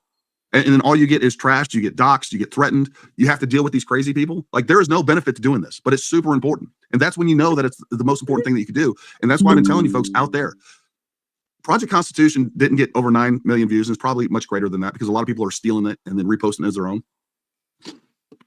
Because he didn't get those 9 million views because he was one person that shared it. It was because 9 million other people, little accounts, shared that information as well. And that's how that we amplify our voices. And when you guys are out there sharing content like ours or anybody else, I don't have to share my content. I'm not even advocating that, right? I'm not even, trying to get you to share my content. All of a sudden he catches himself. He's like, oh shit, I make it sound like I'm promoting myself. So let me double down, backtrack. Like share the truth, whatever that is. And then push back on this stuff. The fact is that evil is winning because they're working harder. They're doing more work. And we're just sitting back. We're like, all right, we got this thing figured out. All right, we see what's happening here. Now we just go back to the other thing. I don't want to comment. I don't want to like the post. I don't know why. And I'm speaking to myself too. Conservatives, we're very careful. Evil is winning because all of us good people, it's the good versus the evil. We're the good. We've got to all unite and repost and repost and repost. See, he's trying to how shall I say it? Instill, this cult type and be part of the group, be part of the group of the good people to fight the evil. About what we share. Very careful. And like, we're very hesitant to do that. But the evil left, and I'm just going to lump all of them in there. That's the liberals, that's the Candy Cult, that's the Ian Carrolls, that's the Baron Colemans, that's all of them. See, the evil left and the Candy Cult, she's part of the evil left, yet she's part of the conservatives. And even Megyn Kelly has something nice to say about Candace. When Megyn Kelly is even paying attention to Candace and lowering herself from her little ivory tower, you know, something's afoot. The Hate Israel First crowd, man, they will share it without a thought. They'll amplify that message 1,000 times over, and they're winning. And I know a lot of conservatives out there are still under the thought process, hey, you know what? Social media doesn't matter. It's not real. It is more real than your reality. This is where the fight is taking place. This is where it's happening. This is where it gets into Elizabeth April, perception of reality. And you know, you have that in quantum physics. I understand it there, but I'm like, guys, it's not just in quantum physics. There's also this collective perception of reality. You know, the beaver cleaver, is that any more real than, the Truman Show, the beaver cleaver, this Shades of Gray? What is that? That came up with this guy. This was a really interesting interview with Armie Hammer and Pierce Morgan. You know, that movie, the whole Shades of Gray. I was like, oh God, you people, this is really sick. Like, you guys are really getting sick, and we're all liberal. We're so liberal. I remember the Spanish women. Ay, qué modernos somos. I was like, I don't. This is where other countries are beating the United States. This is where the left is beating conservatives. Like, truth, this whole idea that, truth will just prevail on its own. The hell it will. Yeah. It's not gonna just prevail on its own. It needs you to get behind it. Yeah. And people, I'm like, it's not gonna prevail on its own. Conservatives are stuck in a mindset that's 20 years old. And the left gets it, and all these other people get it, and we just don't. So Gary, when I started posting some stuff from the show, when I started posting a couple clips from the show the other night, when we were talking about Candy, I had multiple, I'm going to say about probably 10 or 15 people that are longtime followers of my social media accounts. Yep. Yell at me and tell me how mean I am because I said I was going to dig into Candy. And I'm like, I'm the mean one? The longtime followers of her social media account can't find her social media account. And Gary Melton has talked about her social media account. So I want to know, who exactly is this woman? I can't stand this. You know, I'm sorry. You want to get out there. You want to be a social media influencer. You want to be a public person. Yeah. Who your family is, what you're doing, all of that stuff is no longer private information. Sorry. I'm the mean one. And I just told him, I said, if you follow Candace, I don't want you as a follower. No, no. Like it's you are so susceptible to brainwash that there's not even I am so high above all of you people that I don't need, I don't need to be liked by the small people of the world because I'm just above it all. God. Reasonable and rational discussion to be had. So elitist with you at this point. That's how I feel about this, folks. Right, wrong, or indifferent. And maybe I'm just jaded at this point, but like, there's no convincing these people. No matter how many times that you address these things factually, that you bring up actual, like, all they respond with is, you're paid by the Jews. Candy always brings receipts. She's proven this. I wish I had time to. There's all these comments today on YouTube today saying Candace has proven that Erika Kirk is into child trafficking. I mean, that comment that we got in the super chat is one of them. It's proven. Yeah. It's an established fact now, and there's nothing proving it. All she did was throw up a bunch of stuff. Again, Candace didn't post it. Project Constitution did, and Candace said, we have not verified this. We don't believe it's true. But yet he goes on about Candace. She dazzled people with a quantity of information. None of it was real evidence of anything, She and they're winning because of see, it. this But is the you know, thing. it's Now Candace has made some mistakes. The I even sent her an email just the other day about the Rothsteins. She keeps on here. Oh, this is gonna be a long one yet. Whatever. It's all for the courts. Nobody's watching these things, so whatever. Um, so let's see. Where's the Rothstein? I did a whole thing on the Rothstein family, and this is also where I was. Now I've gotten all these hints, and now I'm paying $32 a month is steep for me. A lot of that's a big part of my budget. So I'm making this month count, and I'll do it month by month. Anyway, as I say, I went through here, and the Rothstein, it's not connected. It's the same last name, but it's not here. Pull up. You can go in and look all through there, whether you find any connection. There isn't. Now, the Owens, the Rothstein that is there, as I guess it is in here.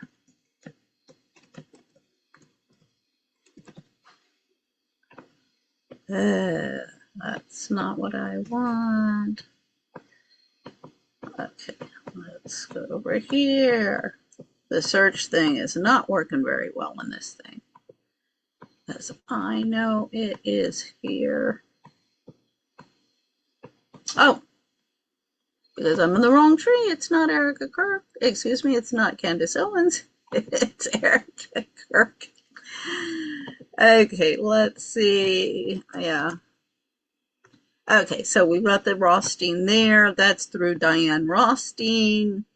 Here is the Alan Rothstein that goes up. As I say, we're getting up to Rothstein. He's from Russia, comes in from Russia. This is Nathan Rothstein. He's coming into Russia through Brooklyn. But so, obviously you're going to maybe be able, if I go back far enough here, there might be a connection. Okay. But you're going to have to go back several generations. So from the Rothstein, let's see, let's go to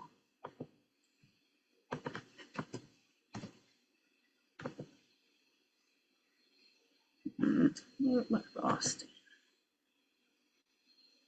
This is, we've got a Nathan Rothstein, 1875. I don't think it's, see, I haven't found a Nathan Rothstein here. You've got this Harris Rothstein from 1818 coming in from the Ukraine. So that's eventually, let's see, what I'm saying is here it's 1818 coming in from Ukraine.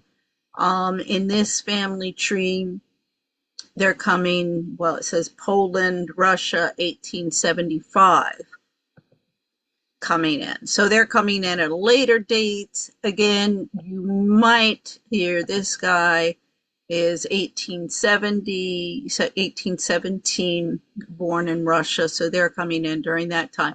So again, this was the Rothschild, because that was the other thing that I told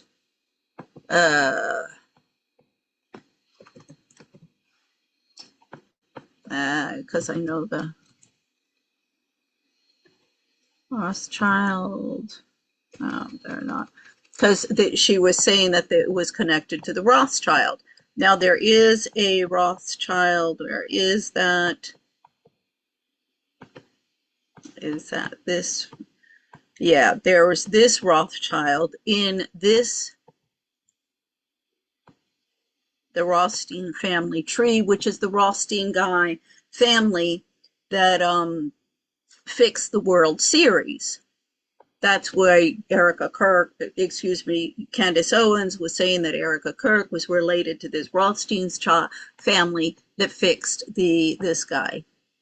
Or no, it's this guy, I think it is. I forget one of them. That fixed the World Series, and that they had been involved in some nefarious activity. But I think it was Arnold Rothstein. But see, that family tree kind of dies out. So there's no connection there, direct connection. As I say, you could go back maybe 5 generations or so back to Russia.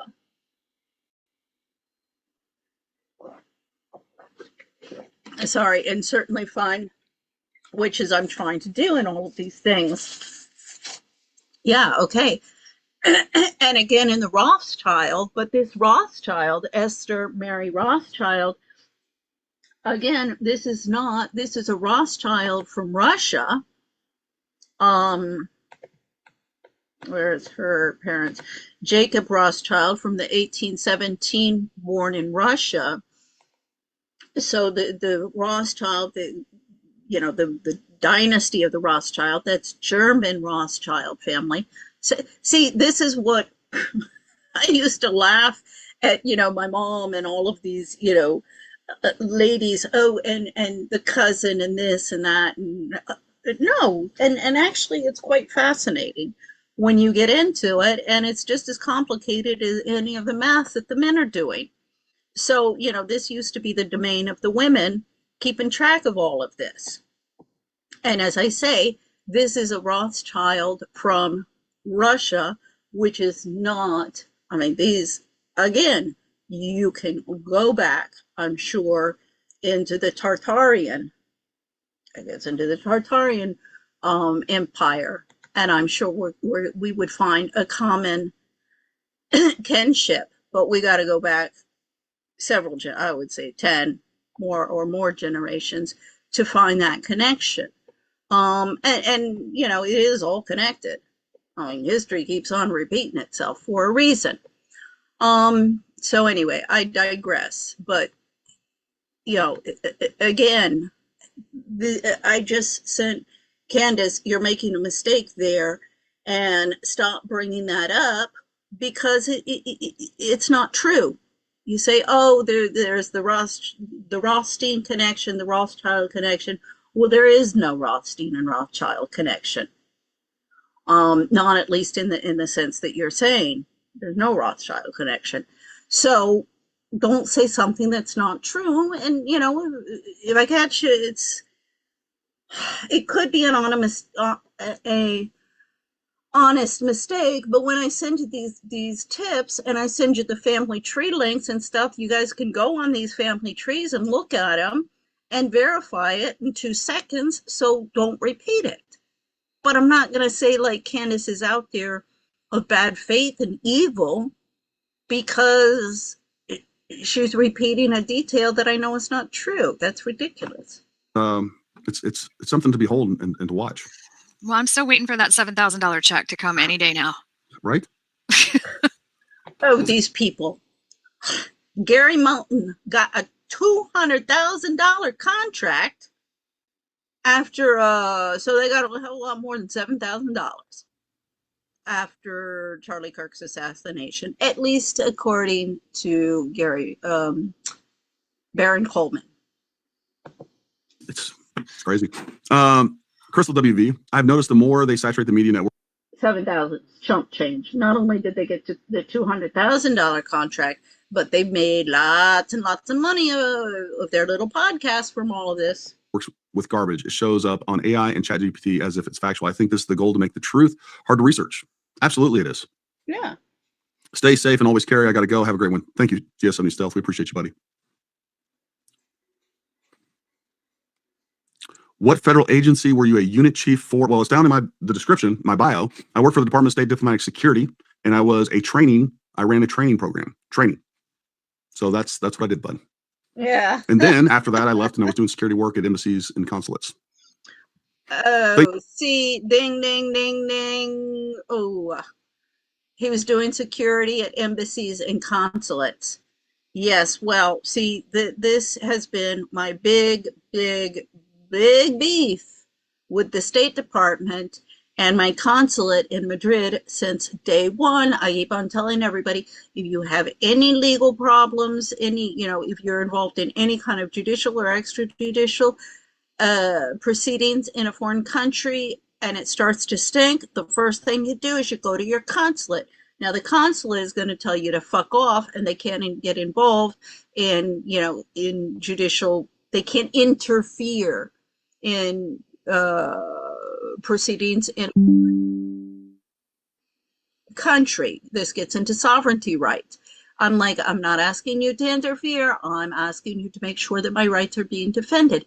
Now, the State Department, this gets into the Federation of American Women's Clubs overseas, Gary Melton's wife, Summer, Jen, whatever her name is, the trailing spouse wife, and her responsibility in making her husband's career a success and watching his back. See, if she was at the tea parties with me, his little wife Summer, then she would know that the consulates have been promoting human trafficking and drug consumption. I mean, this gets into, for example, Ambassador Ann Patterson to Colombia when I was in Colombia. And then, lo and behold, one night my brother comes to town with his girlfriend who's from the Philippines. We go out to dinner, and lo and behold, who am I at dinner with but Ann Patterson's two sons and his bimbo Philippine wife, the eldest son, who is the friend of my brother's. And I'm like, what? Oh, because we're talking, and I'm like, your mom was in Bogota, and where? Oh, at the embassy. Oh my goodness. Okay. And I said, and then her son says, oh yeah, I'm a lawyer, white collar criminal lawyer. I'm like, oh, do I have a client for you? And he says, well, I hope it's not your husband. And I said, it is. The world is very, very, very, very small when one gets to the upper crust, and everybody's involved. Thanks for this, Gary. Project Constipation really should be ashamed of himself. Romans 1 is in full play in 4K. Couldn't agree more. Yeah, like, it's an information war, people, and we are losing it. Yeah. We are losing that you're information losing war, it. You're for sure. losing it. You're losing your cookies, buddy. Yeah. People who believe Candace all of these, whether it be the Tucker Carlson prep school frat boys, or the Gary Meltons of the conservative Christian right, who keeps on telling me that no, I've been offered up as the sacrificial lamb to atone for their sins. Yeah, offer yourselves up as sacrificial lambs. Thank you very much. Okay, so I'm going to leave Gary Melton, and we're going to go over to Mr. Let Go. Did Erika Kirk work for Jeffrey Epstein? So he's gonna listen. He's listening to this, but he has some interesting feedback. So I wanted to play him because he actually is the one. It was sent to him, and he leaked this video. So who sent it to him? All right. I played this audio yesterday on my live stream, and since then it has went viral on X and Instagram. As far as I know, I'm the first person that came out with this, but that's not even the point. So I'm going to play this again for those who haven't heard it. And then it became this big competition of all of the podcasters of who was the one who was the first to put this out, rather than what's going on here. I'm going to move on because what I want to do is show whether this is Erika Kirk or not, because a lot of people on X are saying it's not her. But there's no way in this world I can think that this is not her. because I don't want to factually say something because I don't want to get sued. But my opinion is this is definitely her, but that's my opinion, and they have the right to that. So I'm going to play the audio, and then we're going to move forward. Hey, what's up? I talked to Jeffrey, and I'm going to his house tomorrow morning, and I'm taking my car. He's going to set something up for you now. Well, like, what do you think? I don't know. I'm going to talk to him tomorrow morning when I go to his house about it. How much, like, would I get paid last time? So right here, she's saying, how much would I get paid? Talk to him. I'll talk to him tomorrow, and then I'll bring you in the next day and you can talk to him about it. How much do you think? He asked about how What is all of this static in there? That's why I'm like, is this doctored? Is this not? What's going on? much again. I don't know. So right here, I want y'all to let me know, yes or no, do you think this is her? And this is all us pontificating because, like I said, I don't want to get sued. I can't guarantee that this is, her. And somebody said something about Daily Fredo. Shout out to her. Yes, I did this yesterday. I'll say it again to everybody watching. I did this yesterday. I'm the first person to put this out, and it went on to X. Okay. Yesterday afternoon at 1 p.m. in the afternoon. They didn't get a hold of this on X until like yesterday evening. So all you had to do is look up the time they post whatever they posted, and you'll see that I posted my live stream yesterday at 1 o'clock in the afternoon. So, and then I don't care. It doesn't matter. Who cares? I'm just sharing information. No, you're going to have to talk to him about Yeah, it. see, it seems to me this guy's being used as a pawn by somebody pulling some strings. If this is some sort of doctored recording, why was it sent to him? I mean, I don't really work for him like that. I just bring girls to him and they work for him. So I just bring girls to him and they work for him. So right here, she says, I don't work for him. I bring girls for him, or I recruit girls for him. And Project Constitution is the person that put it out on X. And shout out to Project Constitution. So Daily Fredo did not get this first.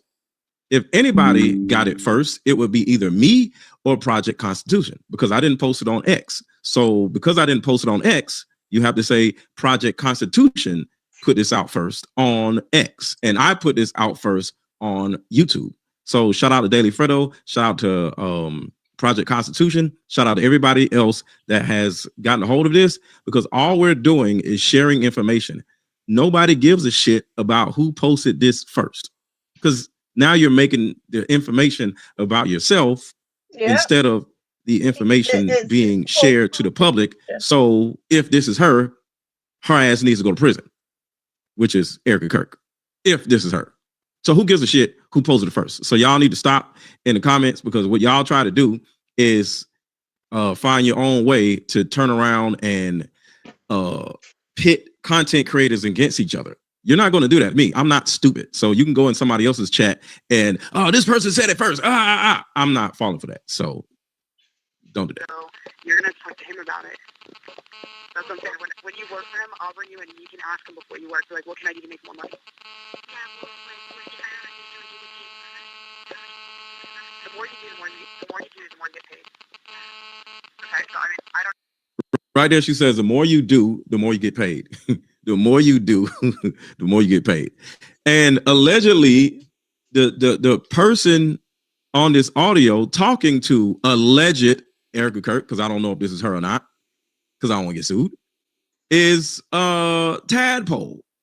So telling a tadpole, the more you do, the more you get paid, to come work for Epstein is diabolical.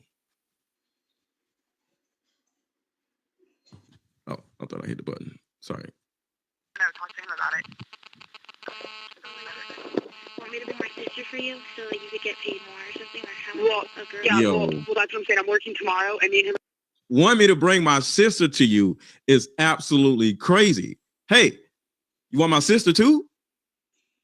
And I want to say this real quick before we keep going. this is how the operation works to a certain degree.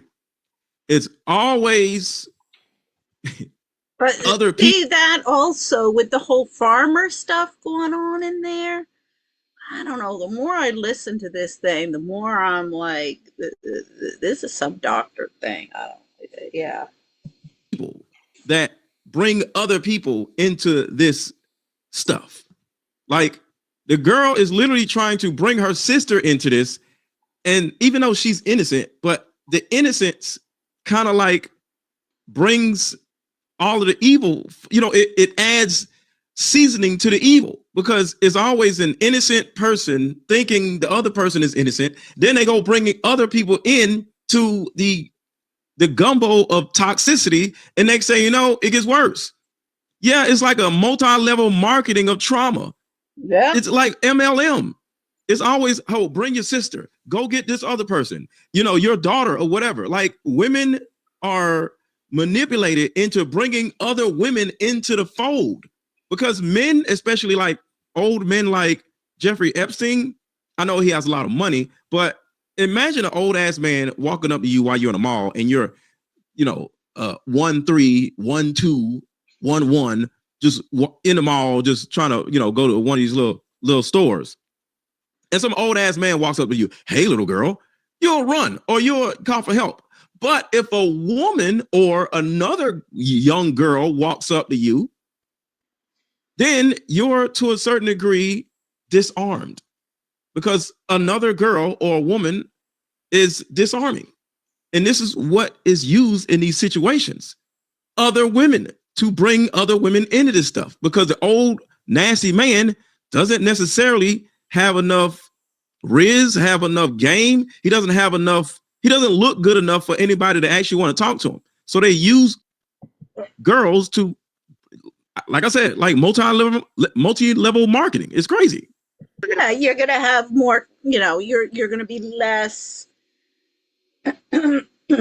suspicious of a woman. And as the UN report, in-depth study on all forms of violence against women, clearly demonstrates, while it's men that are perpetrators of 70% of the sexual and physical abuse against women in the world, it is women who maintain that and enable that, and are even principals in the trafficking of women, as we're seeing here. This is nothing new. Now, why shut up, stupid to me all the time? I've been talking about this stuff for decades. I'm going to put a schedule together for you and your sister.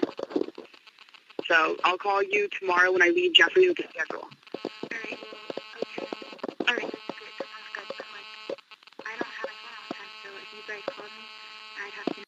So right here, she says, I don't have a phone, which also proves that she's probably a tadpole. She doesn't even have a phone. She's on somebody else's phone, or she's on a pay phone. I don't know what she's doing, but apparently she doesn't have full access to a phone.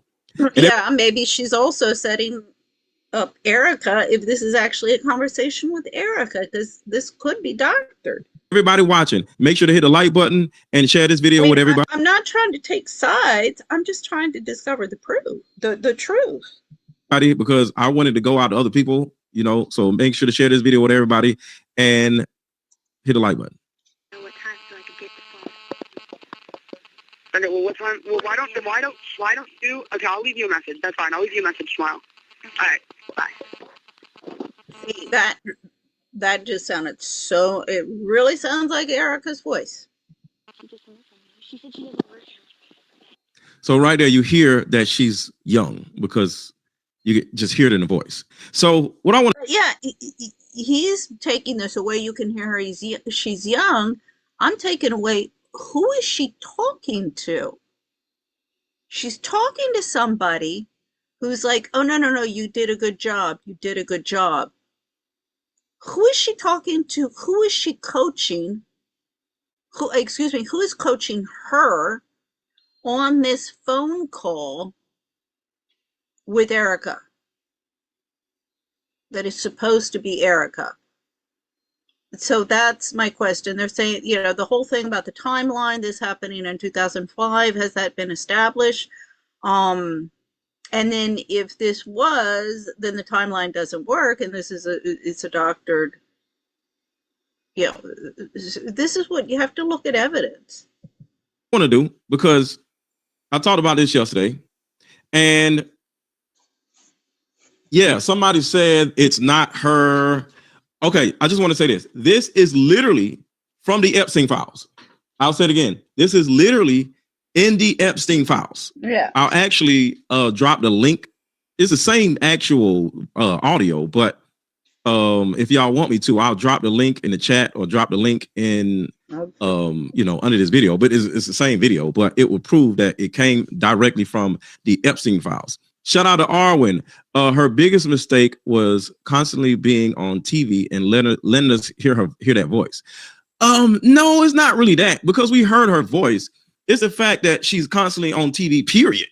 Whether we constantly hear her voice or not. If she would have just went and sat her ass down somewhere, we wouldn't be all in her business. So the thing about it is, some people on X are saying it's AI. It's not AI.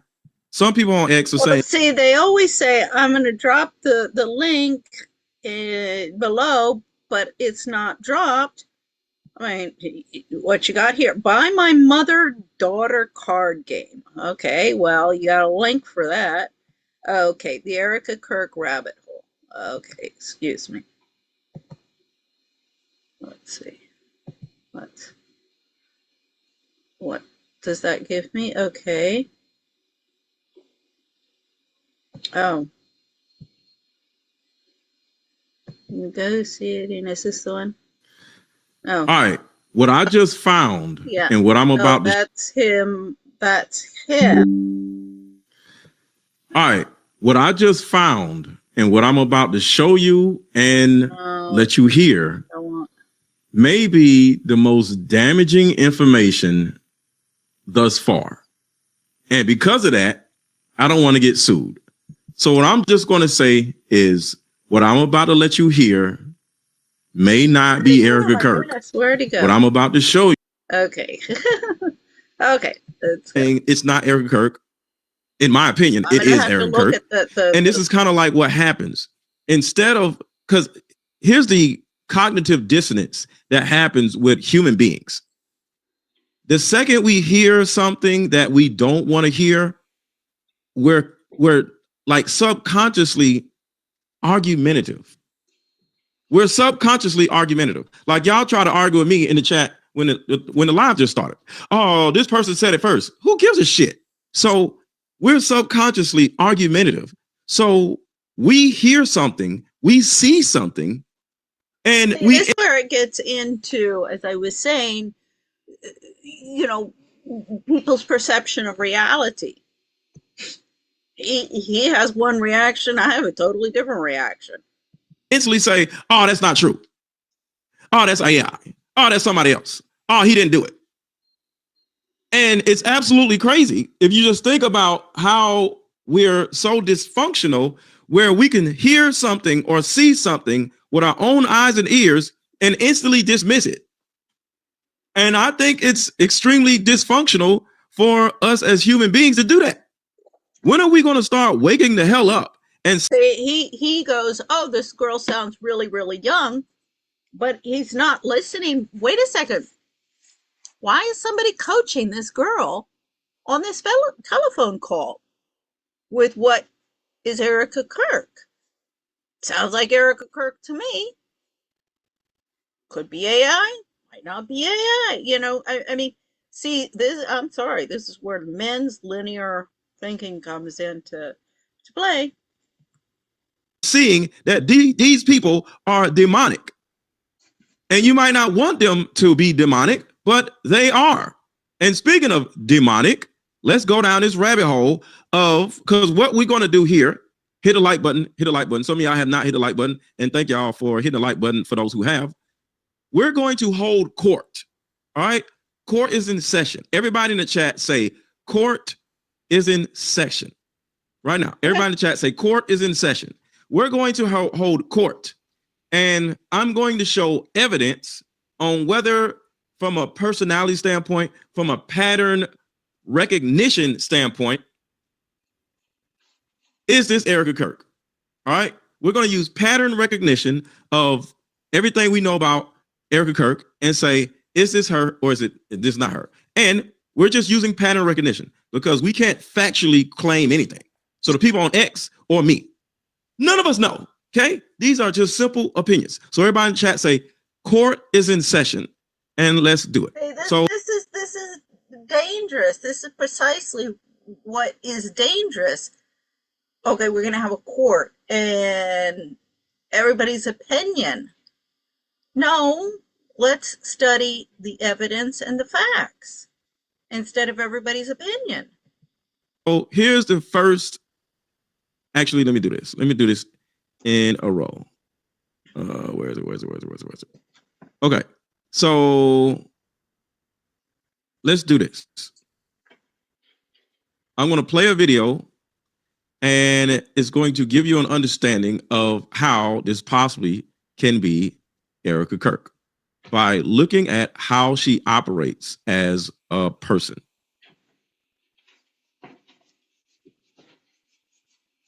He looks like the middle seat dude on Shark Tank. But Greg Laurie here. So Greg Laurie is a person that Erika Kirk is now touring with. All right. So this is who the person is. She's doing a Heaven Cannot Wait, some old stupid mess. I don't know the name of the tour. I don't care about the name of the tour. See, Heaven. how can who she's touring with at present have any relevance to whether that video we listened to was AI, the voice AI of Erika, or not, whether that was a real exchange? Like, when was that exchange supposedly taken? You say it came from the Epstein files. So, but when was the exchange supposedly to have occurred? We have no idea. When was wait a second, when was Jeffrey Epstein? Jeff Epstein. And let's see. So he didn't die until 2019. And we still don't know if he's really dead. Is some old dumb shit, right? Somehow heaven can't wait. Heaven is too crowded. I don't know, something. Jesus said, pull your panties down. Some old stupid weirdo shit, right? So she's on. See, some stupid weirdo shit. You can't even get the name of the thing. How is this presenting evidence?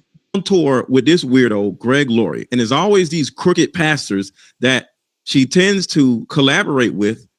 And part of the pattern of Erika Kirk are witch hunt tactics. I'm no fan of Erika Kirk, but these are witch hunt tactics. Is by who she. Maybe it was sent to this guy because he knew he would take it and go on some witch hunt. Keeps collaborating with. So let's see what he has to say about Greg Laurie. This guy is Greg Laurie. He looks like the middle seat dude on Shark Tank.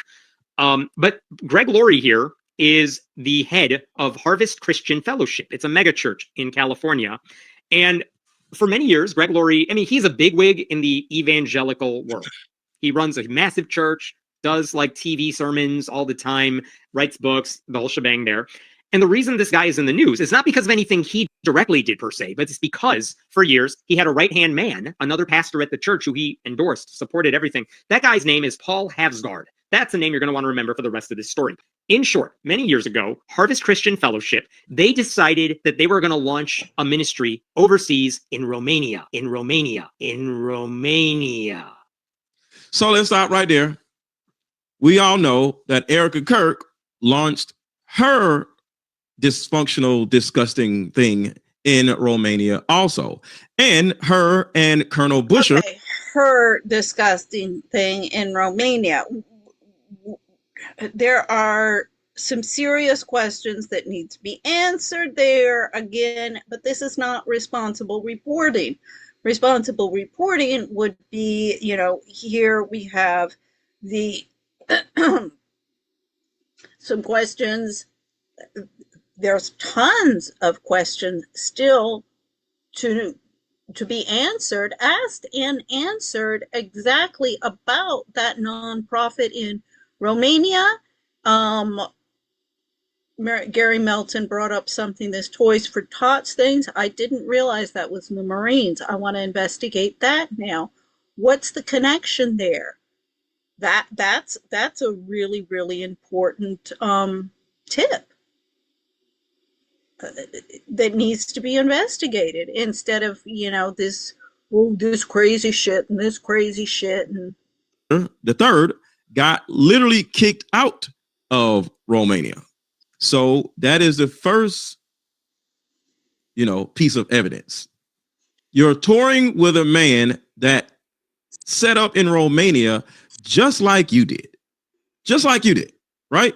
Which is weird. Hold on. I'm not going to play this yet. I'm just going to very disturbing news. What he says there is defamatory.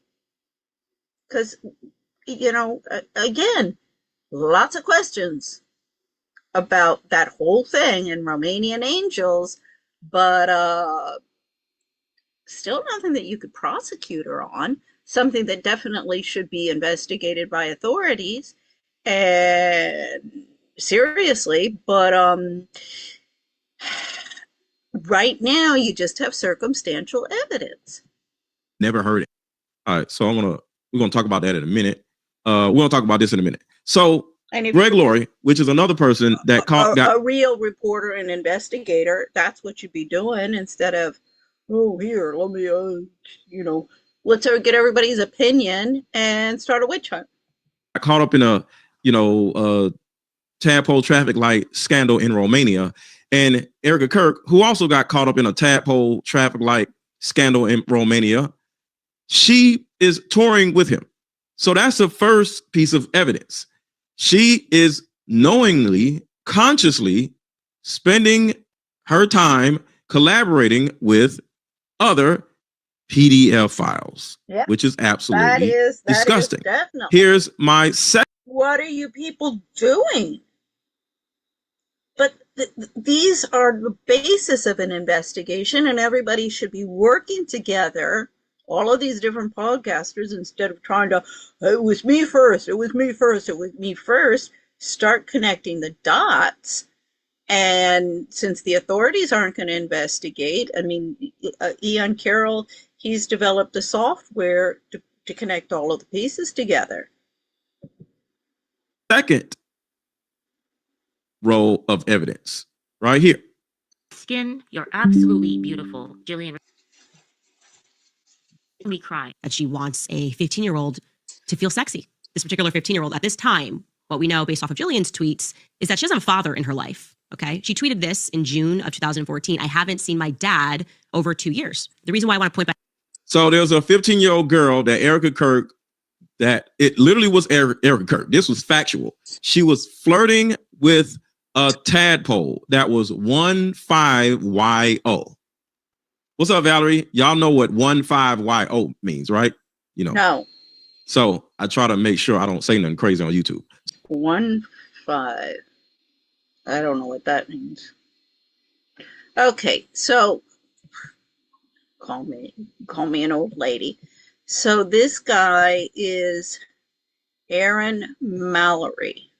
Let's go. Is an an emotional attachment coach. Oh gosh, coaches, yeah, this social commentator, public activist, and owner of the Deeper Discussion brand of card games, recognized for his thought-provoking delivery of controversial concepts, particularly on platforms like YouTube. Okay, I'm gonna have to look into my first question. Oh, he joined February 2008. Huh. So my first question is, okay, this doesn't look like the same guy.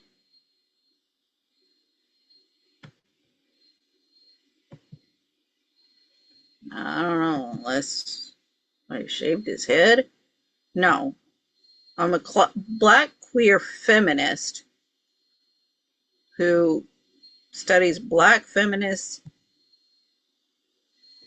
Demologies, helper, okay, this is not the same guy.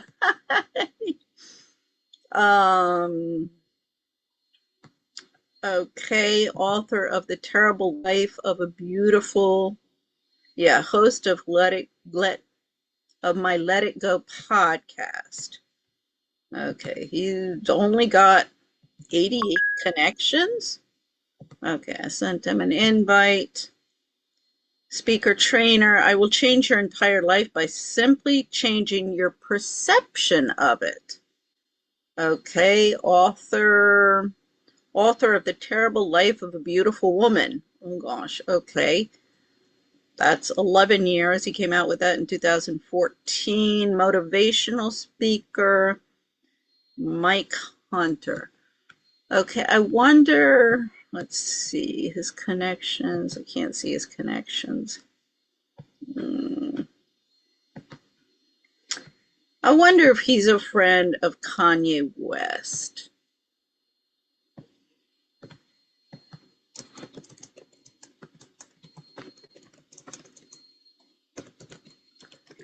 Because this gets into the whole, let's see, I'm the biggest, most influential rock star. Let's ask AI.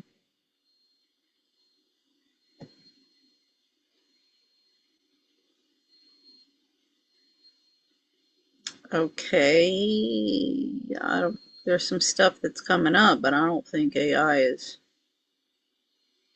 No, AI is not. Here are the top results for exploring this topic.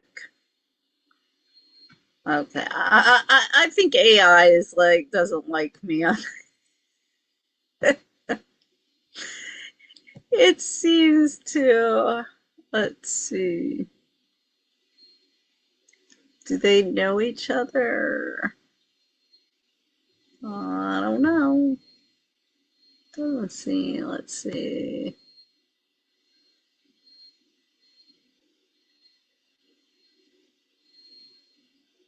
Kanye West. I don't. Okay, so who knows? But yeah. So the girl was 15YO. Out is because Charlie Kirk and I did a lot on the road discussing father absence and how these teenagers and children are instantly more vulnerable to tons of things, getting involved in the wrong networks, criminal activity. You need a father in the home. So I just find it interesting that it's a good fact to know about this girl. Right. So she targeted a 15YO that did not have a father in her life.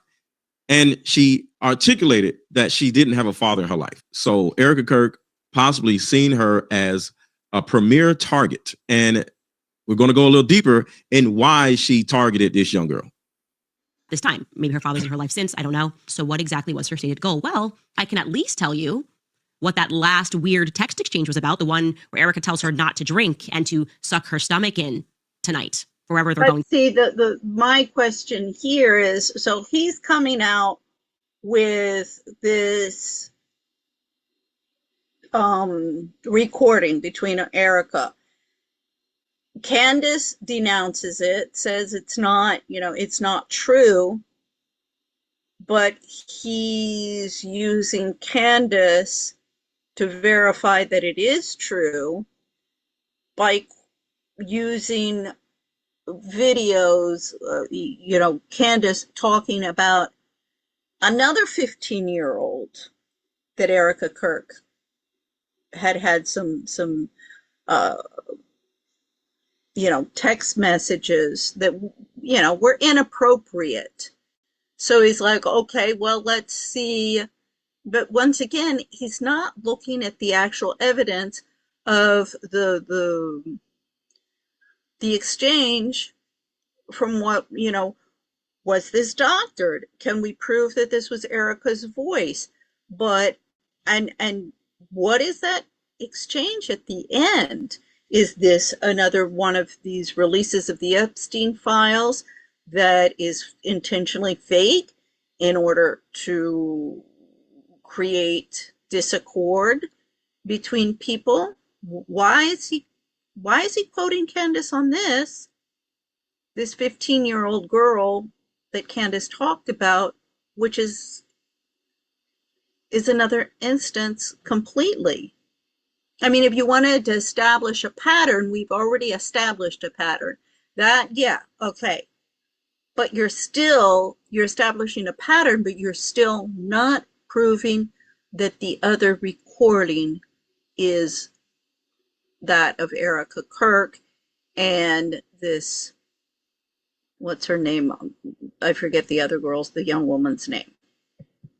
Tonight, people assume that they had gone somewhere together, but no, that exchange is actually in reference to Erika then having sent this 15-year-old to have photos taken.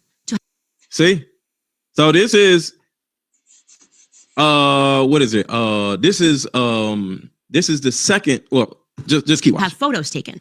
To have photos taken. She sent this 15-year-old to have photos taken. She's helping her because she's just so beautiful get into maybe some modeling. That's at least how she presented it to her. So after telling her how beautiful and perfect her lips were, she then sets her up with a photographer, a friend of Erika's. Erika, she says, arranged the entire thing. Then, so Erika is running around arranging for 15YO to take photos because she's so pretty, right? So then, and this is factual. Well, this is maybe what, Erika is out there scouting models. This is what Lisa Phillips said was happening, and this is not nefarious. Going and she said, like with Eileen Ford, you'd see, it happened with me, 2 young women I worked with. One of them, I said, oh gosh, have you ever done any modeling? You have a very interesting face. You should have your picture taken. Because she was a beautiful girl. And then I looked at her YouTube, at her Facebook. I checked her up on Facebook and I laughed and I said, oh, you already have your book put together. She had, and there was nothing wrong with that. And there's nothing wrong with these modeling agencies going and saying, oh, you want a job? That's not trafficking of, it's just like, oh, let me see your resume. Oh, you're really smart at this. You have a certain talent. Let me hook you up with somebody, that is not trafficking. Other than the audio. See, the audio isn't factual because we don't know. But this right here is actually factual. And the thing about it is, we can use pattern recognition and say, okay, if it walks like a duck, quacks like a duck, it's a duck. Because if Erika Kirk, from a factual standpoint, is over here recruiting 15YO to go take photos with a photo company or, videos, whatever. And over here, she's caught up in audio that has her speaking to another possible 15YO saying that, hey, Jeffrey Epstein, out of all people, is going to pay you to do A, B, and C. And she's like, well, how much do I get paid, or how much can I get paid? Nobody said Jeffrey Epstein is going to pay you to do A, B, C. That was never stated. He's making things up. More if I bring my sister, and she's like, bring your sister. And it sounds just like Erika Kirk. It sounds like, because I don't want to get sued. It tracks. Because that's the whole thing. God, I'm so sick and tired. I don't want to get sued. I'm not going to go and sue anybody, but I'm I'm sick and tired of all of these people coming out in order to make money on the internet with these podcasters and coming out with this stuff and not verifying any of the facts and just to promote gossip. I don't want to run around trying to convict somebody. I personally think that Erika Kirk knew about the assassination and was involved in the planning and the cover up. That's what I personally think. But what I personally think is I can't be judge, jury. You need to have evidence against people in order to try them in a court of law and a court of public opinion.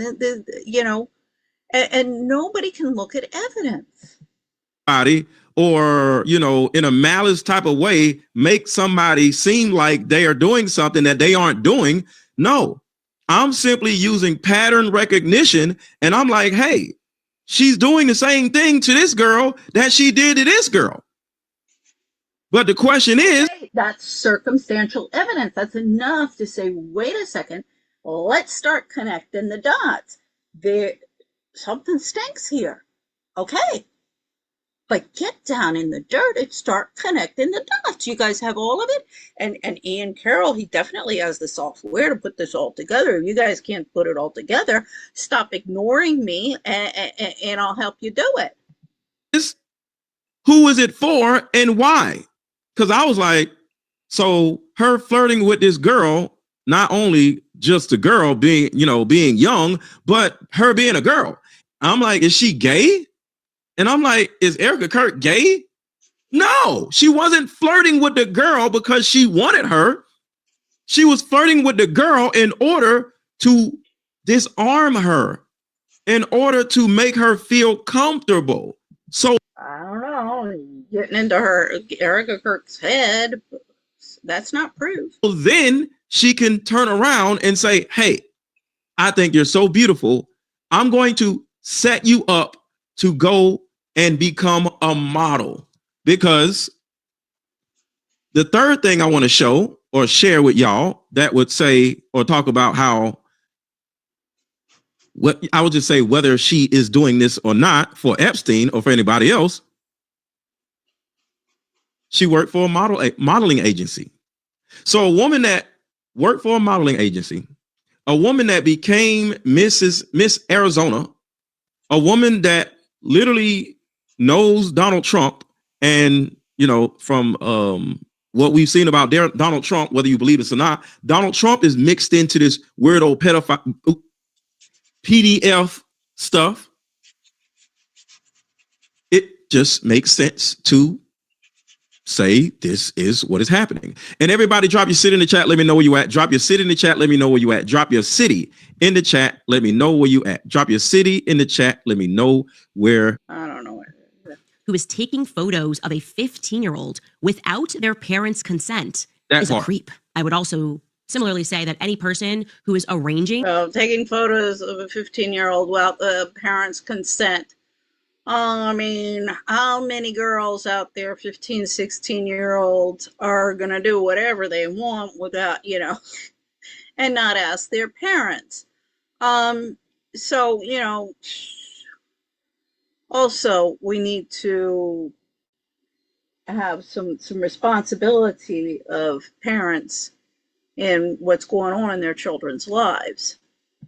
For photographs to be taken of a 15-year-old girl without explicit permission from that person's mother is a total creep. And I mean, how many mothers do we have out there? 5-year-old, 10-year-old, here, take photos of my daughter and let me make a fortune. This has been going on for a long time. And guess what? She literally told Candace that she did not get consent from her mother. Candace asked, like the Brooke Shields was the first. This was scandalous. 14-year-old Brooke Shields nude in the movies, but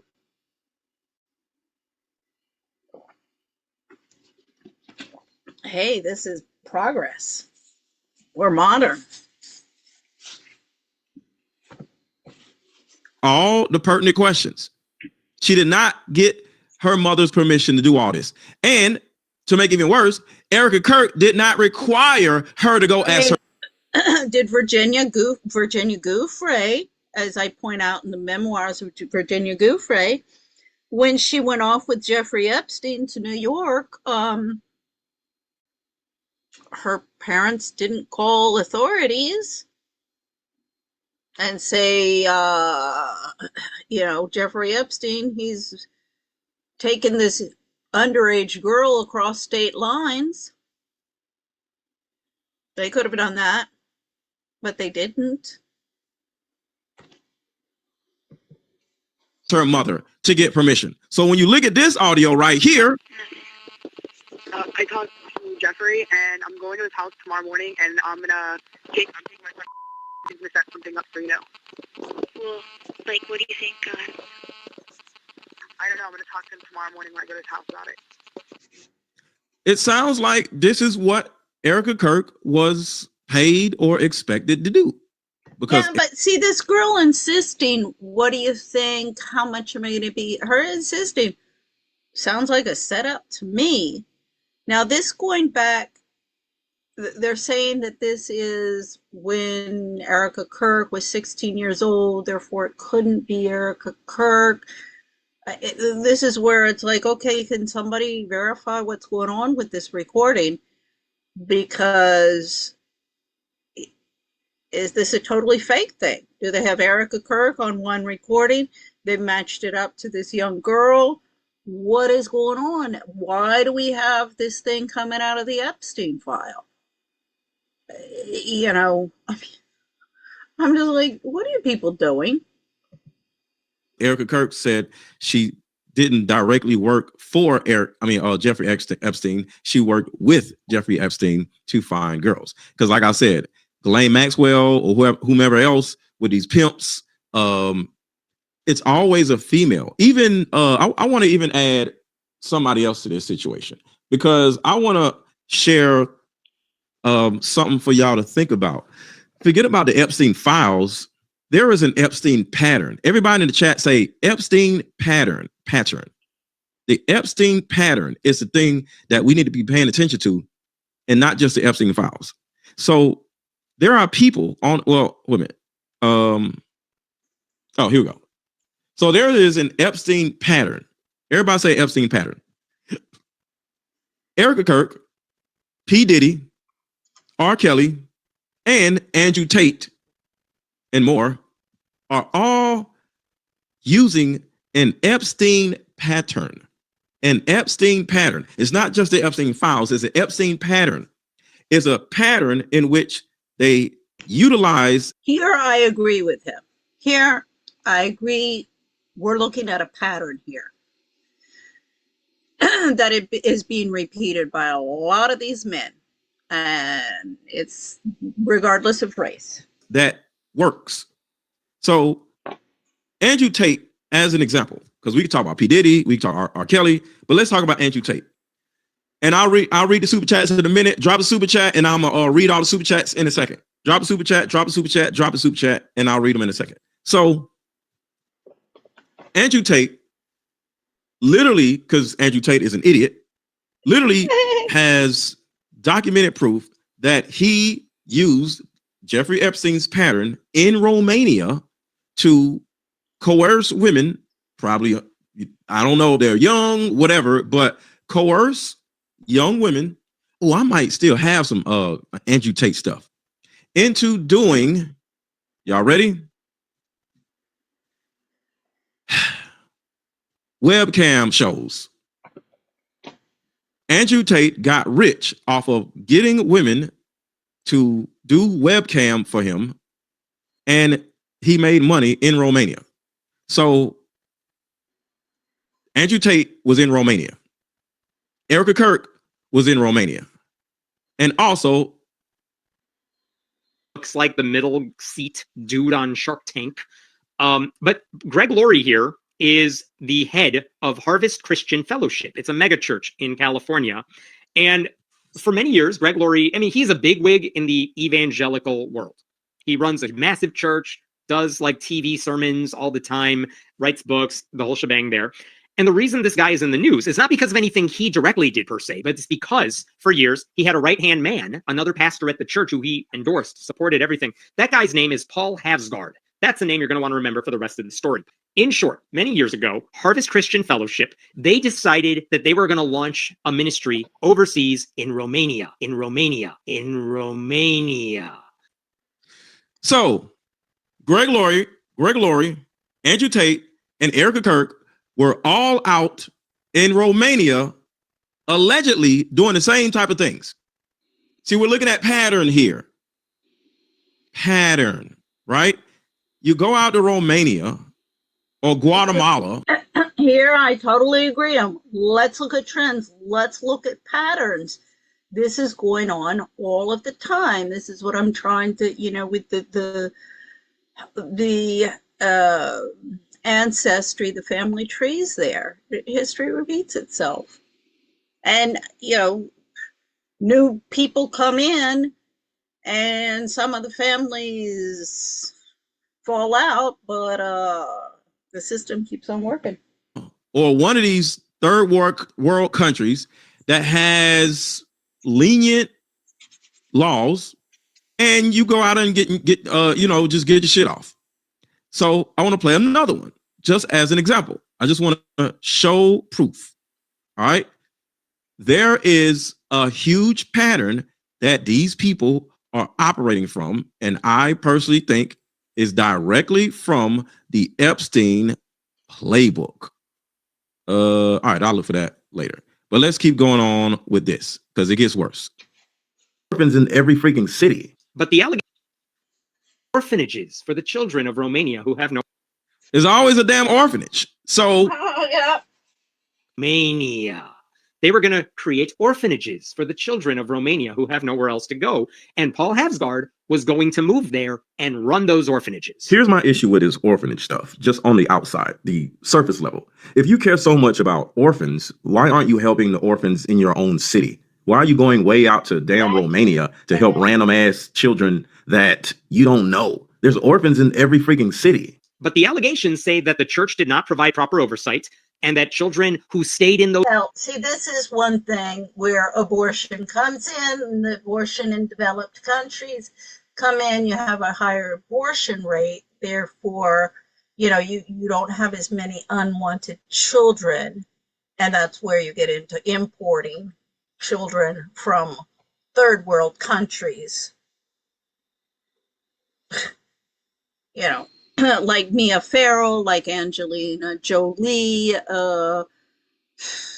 or Sasha Riley. Well, he was from Germany. But you get the drift. Those buildings years ago now say Havsgaard abused them for many, many years. So I just did a Google search to find out why are these weirdos going way out to Romania to start random orphanages? And it's all of them. Erika Kirk, Rick Cutler, this dude that he's talking about. So the article simply says that Romania is a hub for prostitutes. So Italy, Spain, the UK, Germany, Dubai, and Russia are all looking for prostitutes. They either come there to get them or they're actually created or trained. So to a certain degree, Romania is literally a prostitute training facility or a prostitute college of some sort. And in Romania, for whatever reason, including Italy, Spain, the UK, and Germany. Yeah, Spain's my territory. There is a huge amount of unwanted kids. So they go to these facilities or orphanages and train to be prostitutes. And part of the training is to get the young person to believe that this is what you're ordained to do by God or whatever. And that's where the religious factor comes in. And of course, there's police corruption. So that's a given. And this is an article from the Associated Press back in September. Check out what this says. The complaints, here's the headline, by the way, lawsuits accuse former California megachurch pastor of all the bad things in Bucharest. But look at what it says here. The complaints filed Tuesday by two kids who are now 33 and 40. They said former Harvest Christian Fellowship pastor and missionary Paul Havsgaard. I just remind everybody that a friend of my mom's whose sons went to Hillhouse School where where King Charles went to school. She told me many, many years ago, oh, this has been going on for so long, there's just absolutely nothing we can do about it. You see? I mean, everybody I know is covering this up. Everybody's involved in the, as I say, this has been going on for generations and generations. And it's the feminist over at the National Organization for Women, the Feminist Majority Foundation, as much as the Eagle Forum, Schlafly Eagles, Ed Martin over there, my mother, and I mean, she's passed away, Ms. Sabah in Tucson, my cousins, my siblings, everybody I know. I've been canceled. I mean, nobody can say they didn't know because I've been posting this shit for 20 years on the internet. Severely abused them and dozens of other children at the shelter over 8 years. The lawsuits also named the church's founder and senior pastor, Greg Laurie, a well-known evangelist and author, as well as other senior church leaders, saying they failed to prevent abuse. So, more evidence of how corrupt all of this is. Yeah. This is adjacent to all this. So I'm going to play this. Watch this. Some very disturbing news.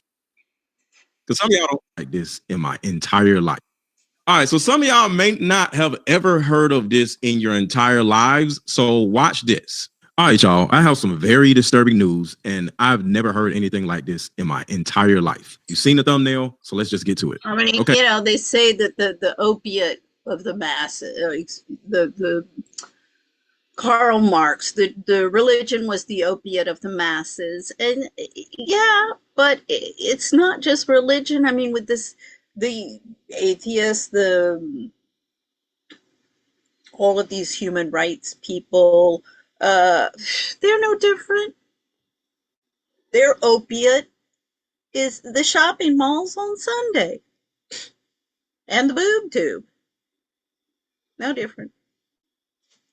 Okay, as you can see here, church abuse and molestation insurance, often called SAM or SML, is a specialized liability policy for churches. You see that? For churches that covers legal defense, settlements, judgments, and counseling costs resulting from allegations of sexual misconduct by staff or volunteers. It protects the church entity against negligent hiring or supervision claims. So the first thing I want to ask you is, why is this type of insurance specifically meant for churches?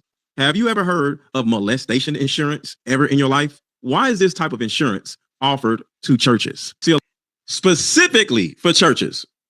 Specifically. So yeah, so why have are y'all people in the insurance business not trying to stop this instead of just make money off of it? ever heard of this before? M-wording insurance? Yes or no in the chat. Have y'all ever heard of this before? M-wording insurance. And y'all wonder why I'm against churches. Yes or no in the chat. And while y'all answer, I'm going to read the super chats. Shouldn't you be against insurance as well? I read this one already. I think Kirk had advanced knowledge to this, and that's why he was crying. Wait, I think Kirk had advanced knowledge into this, and that's why he was crying. When was he crying? Who was crying? Charlie Kirk? You said he. I don't know. He. That's what I don't understand. That's why he was crying. Yeah. Shout out to Friends with Matt. Hey, Mr. Let Go. I just emailed you about collaborating for a live stream. I want to get you on my show with Matt Takayarome, Turning Point USA whistleblower, so we can talk about Turning Point USA, Erika, and almost 3 hours. Yeah, so there's this. I was like, what the frick are you people doing? First, I was like, Gary Melton, what are you doing? Have you completely flipped and lost it? And here, let's go back to my, absolutely lost it.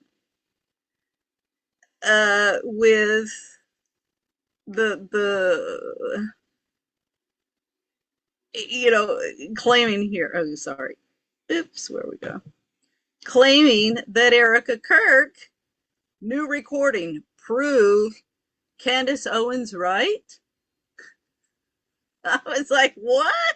You're going to prove that Candace Owens was right Was Erika Kirk working with Epstein to traffic women? I mean, I was just like thrown for a loop. I was like, why would you put that title on there? Because most of the time, I mean, if you're a journalist, the first thing that you'll learn in journalism 101 is your title. Most people are going to just read the title. And I've learned that. And I mean, I've gotten to the point where that's kind of, I'm like, yeah, I just read the titles of all of these news headlines, because really no substance. Once you read one article on the subject, you pretty much read them all, and then you can kind of keep up with what's going on by reading the new titles of all of the other stuff. So a title's gonna pretty much got to say it all. Gary Melton, he didn't learn that. So anyway, yeah, this was the newest one that I was looking at today with this Army Hammer and accusations against him. Oh, he comes from one hell of a family. Okay, I'm not going to play that because I wanted to do that separately. Because, yeah, this is some guy who's really been taken for a ride, I think. And being unfairly attacked by the Me Too people. I don't know. I've reached out to his lawyer, manager, whoever, because everybody's pretty much canceled him. Who knows? Maybe not. He'll contact me. But anyway, I lost my little thing. Okay, so that's pretty much it for this evening. And I'll have a nice evening. Bye-bye.